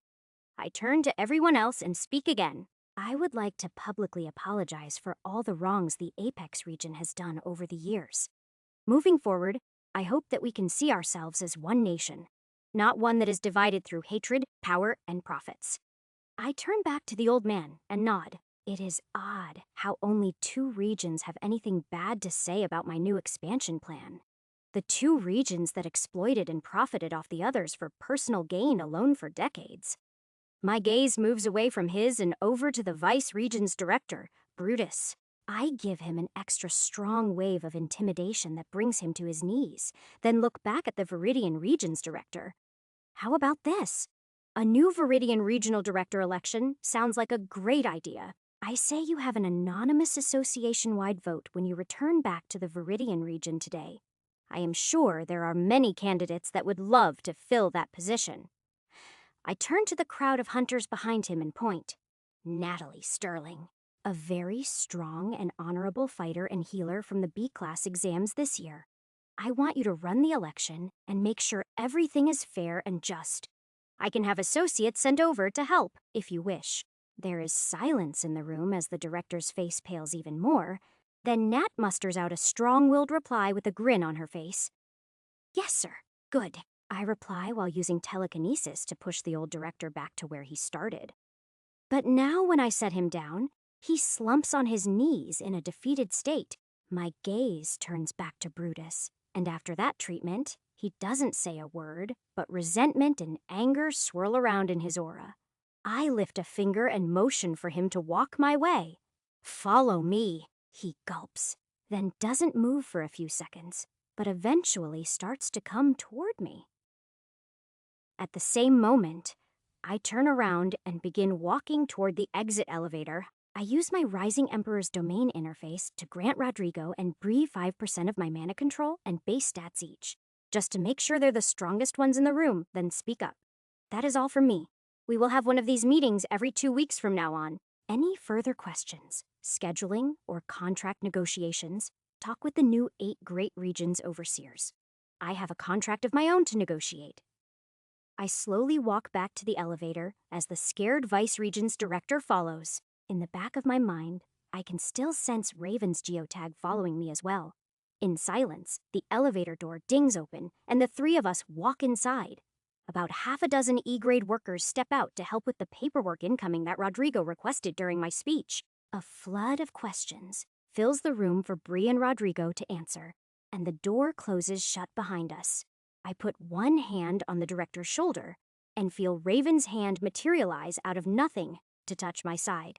Then, I pull a teleport crystal out from my storage and crush it to bring us to the Crimson City. This meeting with the Vice Regent's director will be much more productive with a few more familiar faces in the room. Chapter 633. As white light envelops all three of us, I create a barrier of pure mana shielding around the Vice Regent's director. If not, the pressure of dense orange divine energy filling the underground bunker in the Crimson City would have shredded him to bits in a matter of milliseconds. An additional upside to this barrier is that with this man's lack of strong mana control, it will be impossible for him to see or sense through it, essentially bringing him into my fortress blind until I decide he should be able to see. When we finally materialize, the sight before me is fascinating. To my right, I instantly sense two fully formed orange cores inside Maria and Abby. On the other side, Lydia and Fisher hold two red cores, almost fully saturated, and on the verge of transitioning to orange. The room is densely packed with swirling divine threads. From my experience in the past, when I was trying to compress my own divine energy, once they're ejected from the cultivator's body, the threads usually stay stagnant or dissolve into the air. But something different is happening. As the orange shimmering threads are consumed by my four teammates, small amounts of energy stay contained in their bodies, and a large portion is ejected. However, at the back of the room, the faint consciousness of Ember lingers inside the isolation pod that continues to dilate time inside of it by over 10 times the normal speed. As divine energy seeps in at a slow rate, it is expelled at a far faster rate, though in slightly lesser quantity. It is like Ember is subconsciously processing the divine energy and taking a small tax, but in doing so, allowing the momentum to keep pushing it around the room, creating a whirlpool effect rushing through all four of them and adding additional threads to their bodies. The enhanced shielding I created is doing its job perfectly, allowing for the divine energy cycled out from each of them to stay in the room and forcefully continue to cycle through them, compounding the effects of each fragment consumed. Alone, this would be quite detrimental to the advancement process. The body can only handle processing so much divine energy at a time. However, with Abby's constant use of her mythic-grade Restore skill and Aria of Total Restoration, buff everything can be expedited. Now, with all of these unique healing traits enhanced by the power of a fully awakened orange core, everyone in the room is being constantly healed physically, mentally, and held together with extremely strong divine restoration threads. What took Ember and me nearly a week to accomplish, while fighting orange-cored insects in the construct, has taken my teammates under 2 days. I assume it would have taken even less time if they'd started inside this bunker. But when the process began, I was more worried about getting strong enough to take on the Apex Region's director than anything else. Now, I've taken over the entire nation and have quite the special gift to surprise my teammates with. The first to sense our presence as we enter is Maria, as she is not actively trying to awaken her core, nor is she focused on healing the others like Abby. Her blue eyes pierce through the plumes of orange divine threads and meet with mine as I power down my illusion magic, but keep a tight oval-shaped bubble of dense mana around the director. A telepathy link between us opens as a wave of perception, ripples through the group. Welcome back, J-Wait, that is. The Vice Regents. No way. I smirk as Abby's eyes open, and she does the same scan of the room before speaking through our link as well. It is him. What are you planning to do now? Lydia's eyes open next as she senses a change in the constant flow of divine threads. Her gaze darts around the room to make sense of everything. She doesn't say a word and makes her own assumptions. But Fisher yells out loud, breaking the silence once he realizes who I've brought back. It is that damn regional director, that Scree. I send a 4-way wave of telepathy to all of them during his outburst, explaining the situation briefly and giving them a reason as to why I didn't kill him the moment I had a chance. Even Fisher stops his heated statement and can't hold back a grin, nodding as he agrees with my plan. I mean, Mr. Freeman, long time no see. How can we assist you today? All 4 of them stand from their seated positions and take a small break from cultivating. Abby and Maria deserve a break from cultivating for almost 2 days straight. And from the looks of it, Fisher and Lydia could use a moment to rest, as their cores are about 2/3 of the way completed. At this rate, it will still take almost half a day to finish up. It is still incredibly fast, but their natural innate talent is making itself known again, just like how it took a little longer for both of them to awaken their soul energy. A muffled voice from Brutus comes out from beneath the dense mana shielding. Who? Who is there? Where have you brought me, Director? My smile grows wider as everyone in the room uses a high-grade concealment artifact to change their appearances. I shift mine slightly, too, making myself look like a less animated version of Mr. Freeman, without the glowing golden eyes to keep the facade alive for Brutus.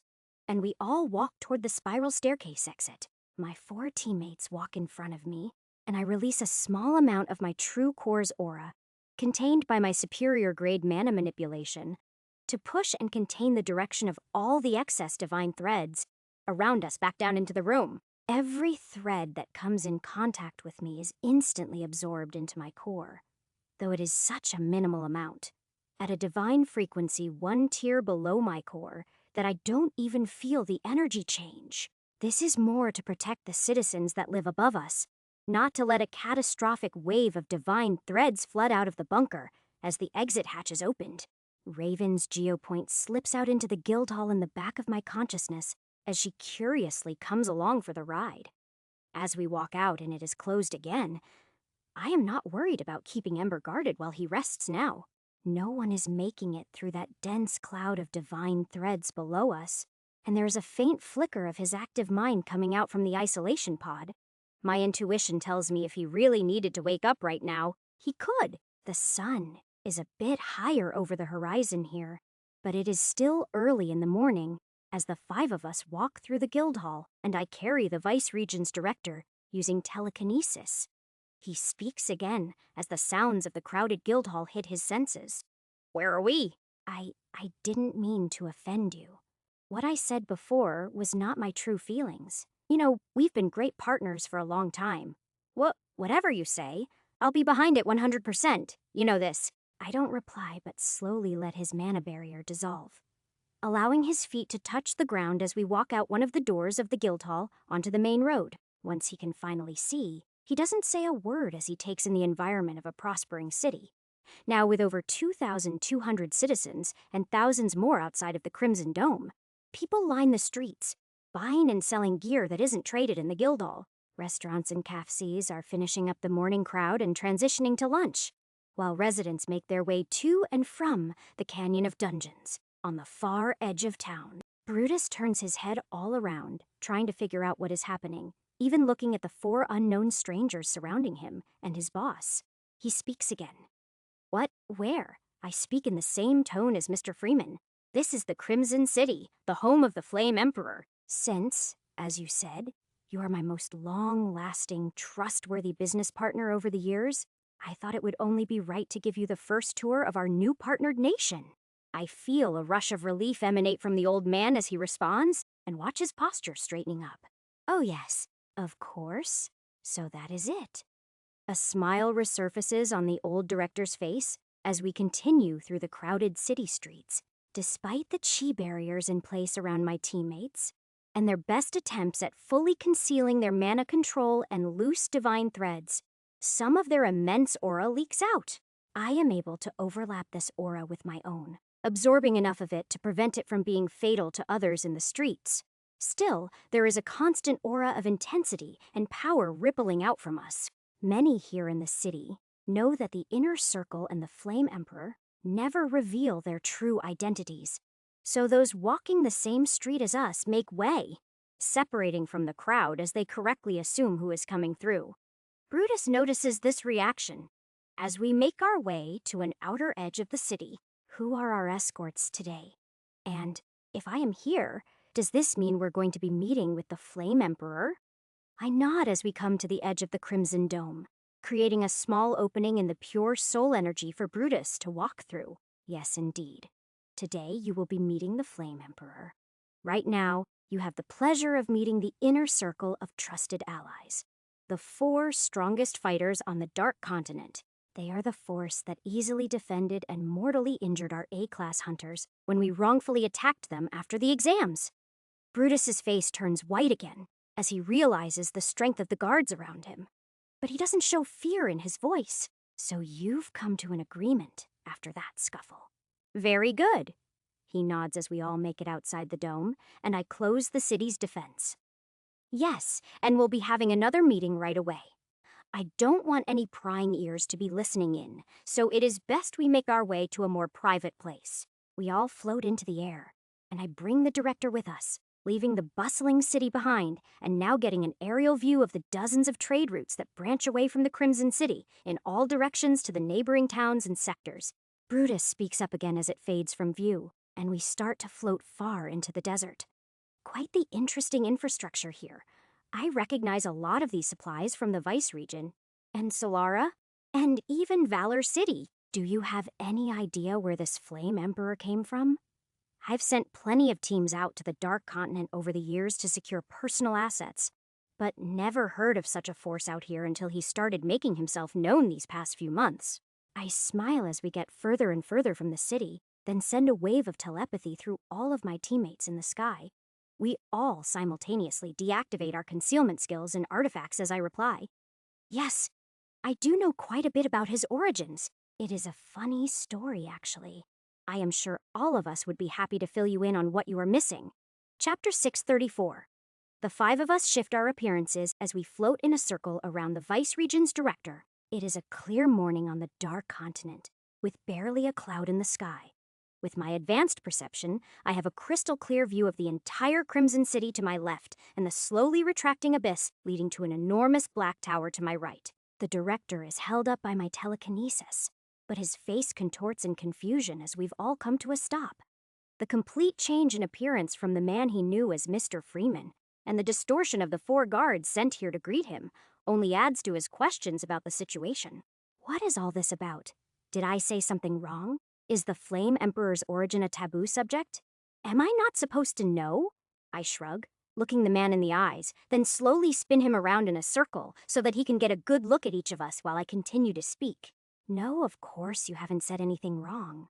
Out of any of the regional directors, I think you actually know more than even Mr. Freeman himself. I can feel his heart rate speeding up as he takes in the new appearances of everyone, feeling the increase in pressure.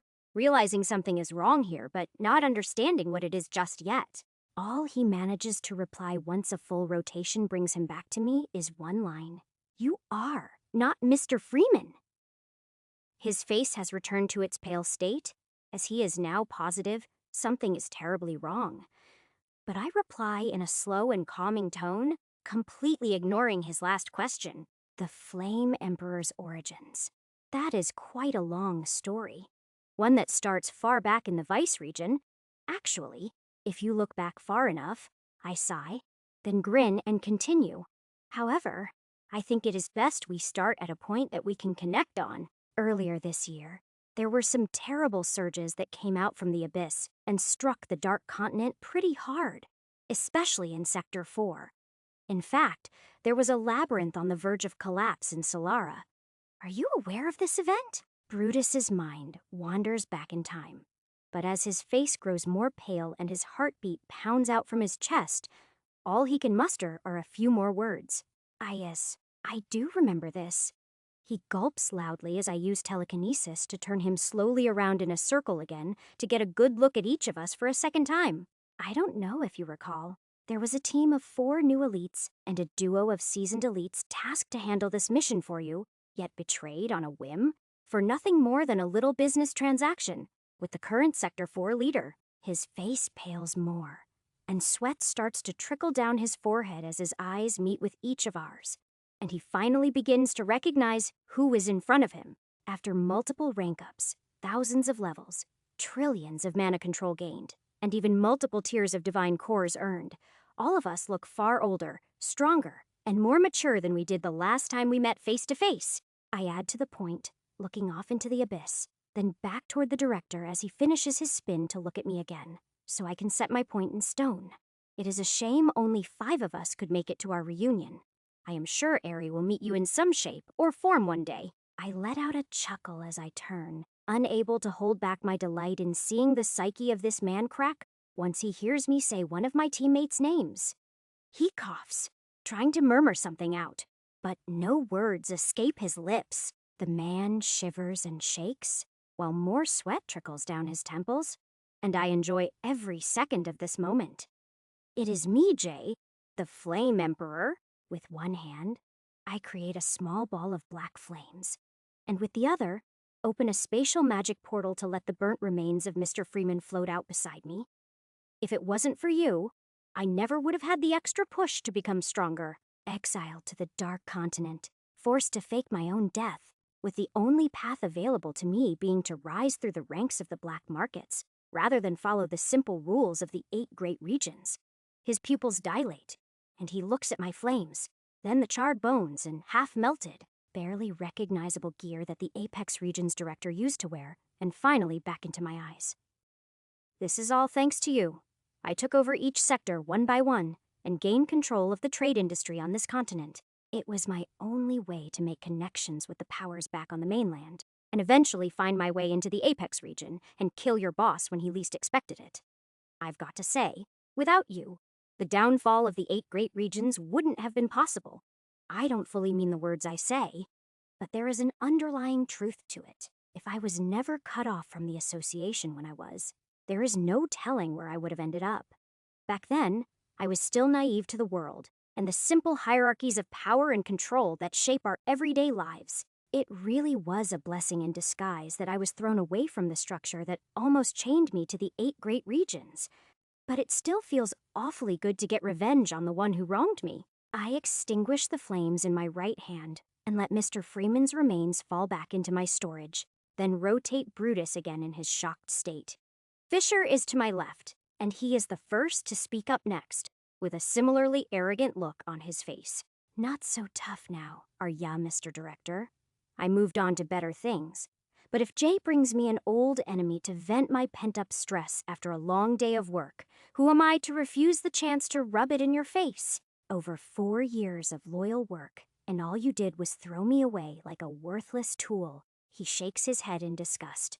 Jay does have a point. If I wasn't thrown out to die, I probably wouldn't even be a B-class hunter yet. Crazy how life works, isn't it? The director looks as if his soul has left his body as he stutters out a few words. And number. You are all dead. There is no way. Lydia sends a kick flying into the director's stomach before he can finish his words. He spits up an immense amount of blood and falls into a coughing fit. Even though the kick used hardly 1/100th of her full power, just making physical contact with the man leaves divine threads in his blood-bonded armor and flesh that ripple through his body and instantly begin eating away at him. The white-haired ice mage curses at the old man with an angry tone I've never heard from her before. Abby creates a restoration circle beneath the old man to keep him from dying in the next few seconds. And this only gives Lydia more punches and kicks to let out her frustration. For almost a full minute, the man is repeatedly beaten within an inch of his life and healed back to normal. It is quite grotesque. But out of all of us, Lydia suffered the worst from the director's actions. She was captured and tortured for days, yet never gave up any information about us and believed wholeheartedly we would come to rescue her. She never even brought it up or blamed anyone afterward. It is only right.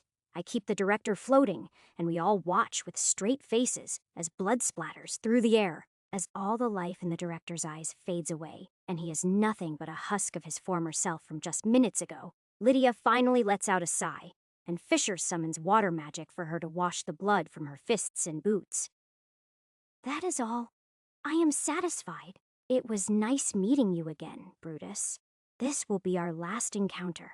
I continue turning him in midair, straightening his bowed head and slumped shoulders to look Abby in the eyes next. She shrugs too and shakes her head. You know, at first I was mad at you, really mad. In my eyes, the association was honorable, helping new hunters become strong and protecting citizens of the world from the monsters that escaped from dungeons. The day you let us die in the Dark Continent is the day I realized you are nothing more than a cog in a bigger system. This is all business to you, and every other higher up in the association is the same. Humans are just your tools to get tasks done. We're numbers and nothing more. So that is how I'll treat you now. It is a shame your territory is being taken over, but it is just business, right? She smirks, then nods to me to continue the rotation. Maria's sharp blue eyes pierce through the director. Deep down within her gaze, the carefree, bubbly, oblivious Maria is still present. But it is clear that countless battles and the betrayal that put her own life and those she cared about on the line has played a major role in shaping her new reality. It was one of the catalysts that allowed her to begin reaching into this endless pit of power she has been granted and become ruthless. I wanted to show up to the Vice Regent's headquarters and freeze that entire building to ice. Many times I considered it, but Jay always has a plan, so I waited it out. I knew this time would come. A man who sacrifices his subordinates with no rhyme or reason, not even warning us that our mission was dangerous, selling us out for a partnership with Sector 4 just to make a little extra profit. She shakes her head, and her eyes glow blue while orange divine threads circulate around her body, ready for use. She looks toward me, and I nod. I have no further questions for this man. All I wanted to do was show him how far we've come and how big of a mistake he really made. I think Abby said it best. This is merely business. You decided to kill and replace us on a whim, so I guess we're just doing the same. I smile, and we all activate our elemental magic to summon identical manifestations of handheld spears imbued with our soul energy. Mine is dark red. Fisher's is cyan. Lydia's is white. Abby's is green, and Maria's is royal blue. Simultaneously, we throw our spears forward, aimed at the man's heart. Some fly toward his chest, while others fly toward his back. But they're all aimed to kill. The sky is lit up with colors as the 5 spears move toward their target. Simultaneously, Abby activates her area of restoration and restore skill, and imbues her divine threads deep inside the skill and buff. Maria also activates her Ice Age buff and uses her royal blue soul energy to create a wave of ice, all imbued with divine threads as well. The 2 waves of magic freeze the entire moment in time. The director is hit in the heart by 5 spears, yelling out in pain as he realizes the world-ending error he has made. Yet, he is frozen solid milliseconds before he is killed. The man's mind and body are being constantly restored, while in constant pain on the edge of darkness, not allowing him to feel the bliss of death. His yells cease as he is trapped inside the eternal prison of ice glowing with orange, blue, and green light. All of us stare ahead at the scene and have a moment of silence, appreciating how far we've come. Chapter 635. The sun continues to rise, and I proudly let my aura gently seep through my growing lands. Business as usual goes on all throughout the Dark Continent, and a surprising weight of relief is lifted off my shoulders. The Crimson City is growing faster than ever before, forming many new links of loyalty every few minutes during this morning rush hour. And the new connection to the 8 great regions will only make this growth skyrocket further. The abyss is retracting at a slow and steady rate, while simultaneously, my doubles are creating new dungeons to make new areas of dead land viable for new settlements to be built, making expansion more natural and appetizing for citizens. My last remaining double is scouting out the island of Palmyra, watching a new shift of hunters coming out of their identical housing in a structured military fashion, while the hunters on duty hand in their night's worth of loot. The patterns and procedures are all being noted down, and after another cycle, my double will begin to look at the Finger Islands. I share this moment of accomplishment with my teammates only for a matter of minutes before I break the silence. Well, good riddance. I'll need to extract some information from him in the future, but this is a fitting fate for him now.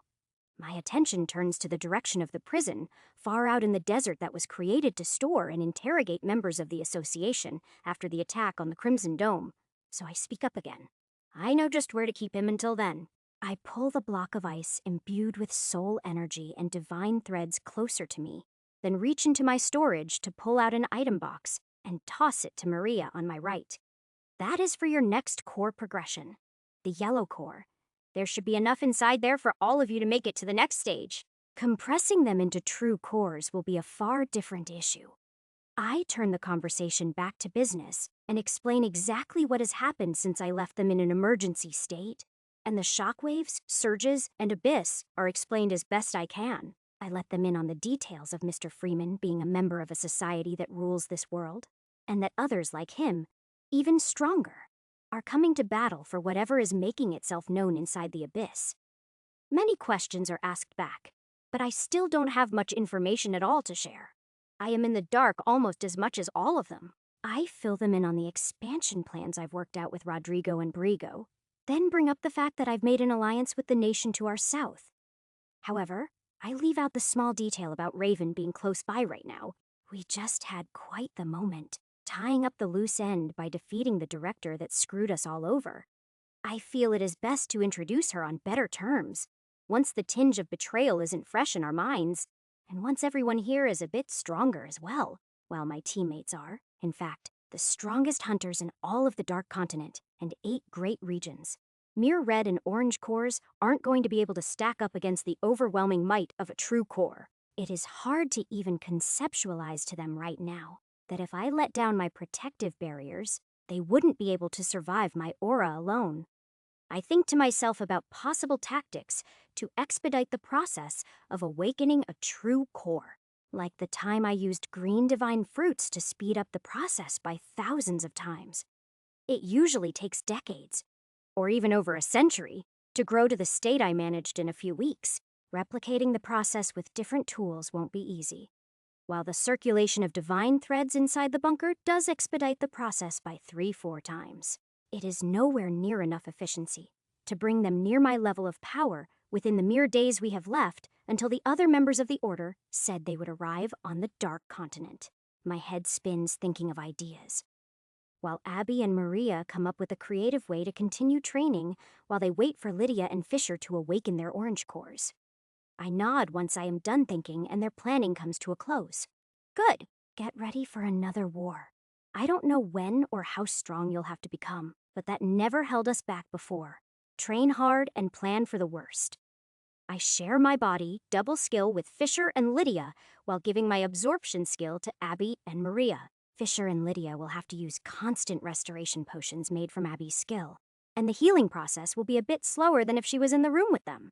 However, the small lag in progress will be beneficial. During this time, they'll be able to farm levels in the labyrinth with their doubles, and Abby and Maria don't have to halt their progression either. They will be farming both levels and mana control on the highest floors until they're all ready to begin the yellow core awakening process. Flashes of white light leave me floating above the desert alone with the director trapped in a block of ice before me. I turn and bring him back to the prison, far from the city, Ev-A, once I touch down in front of the facility, and greet the Crimson Army guards I left on duty before. I give them new instructions. We will be releasing the current prisoners and adding a single one that you will continue to watch. There has been a change in ownership of the nation they came from. Before, the only reason I was keeping them all here was because they followed orders from Mr. Freeman to attack the Crimson City. While I resent them for it, and they should be thinking for themselves, some of them were incapable of that fact. Under the elusive mind control of that man's ranked-up buff, line them up all outside the prison once I leave. They will receive new temporary contracts tasked to 15 to 45 days of labor to help us expand our borders. They will be paid out a standard rate once their contracts are complete and seen as free men if they wish to go separate ways. That is, as long as they don't act up during this probation time. I'll have a man sent here soon to pick them up. One of my doubles creating dungeons in the Sector 2 dead zone is seeing all of this play out in real time and knows that I am talking to it specifically, so it comes flying this way while the guards separate and let me walk inside the prison while carrying a massive compacted ball of floating ice containing a single prisoner. As I walk through the rows of cells, I use telekinesis and mana manipulation to take off their restraints and open the cell doors that hold them. I let the small pieces of black originator stone fall into my item storage, then use a heavy hand to increase the gravity in the room while I speak up. You are all going to be free soon. I have a single job to be done. Then you may all go back to the Apex region in peace. Many of the prisoners wince under the pressure, but as I lift it, many become interested in my words as they've been starved of stimulation for a few days. I know this attack you all took part in was not the result of a direct choice from all of you. Some didn't have the correct information, and others were under the influence of subtle mind control. I'd like to give you all a second chance, And I am only doing so because luckily, no one was killed during your stunt. The Dark Continent and 8 great regions have made a trade alliance, so you will work together with citizens here and show that we can get along. The process will take a few weeks, maybe a month, and in the end of it, you can all go back to your comfy suites in the Apex region headquarters for all I care. Understood? I increase the gravity one more time, then let the pressure go as I make it to the end of the hall with the Vice Region's director floating before me. You either agree or you stay in here with him? At this, everyone in the prison leaves their cells and walks out to be pushed into a long line at the entrance of the prison, waiting for my double to arrive and get them started on the half-dark continent. Half-negative 8 great regions team of workers that will take down the wall that separates our nations. I plan to have many news outlets get a hold of this site to get the word of the merging of nations out in a more natural way than just the association workers leaking it to their friends and family. The doors to the prison shut, and all that is left is the director frozen solid, staring straight ahead in constant pain, shock, and dread. I let out a sigh while using my soul energy, mana manipulation, and small amounts of divine threads to seep into the floors and walls of this prison to reinforce its strength, then let the director down with a thud. Enjoy your stay. It is going to be quite a while. I stare forward at him for a few more seconds, then turn around and crush all of the lights on the way out with telekinesis to make the prison go dark, and the only glow comes from the back wall where the frozen man rests in eternal solitude. While I open the door to leave, 3 new wells of gravity tickle my senses far away. One seems strong enough to be a yellow core, while the others are a similar strength to Abby and Maria. It is coming from Valor City, but this is close enough for me to use my enemy detection. Once I take a step out the prison's front door and send a pulse to get a scan. For some reason, these 3 beings don't have any normal stats or levels and don't appear on my system interface at all. The only energy sources within them I sense are divine energy and chi.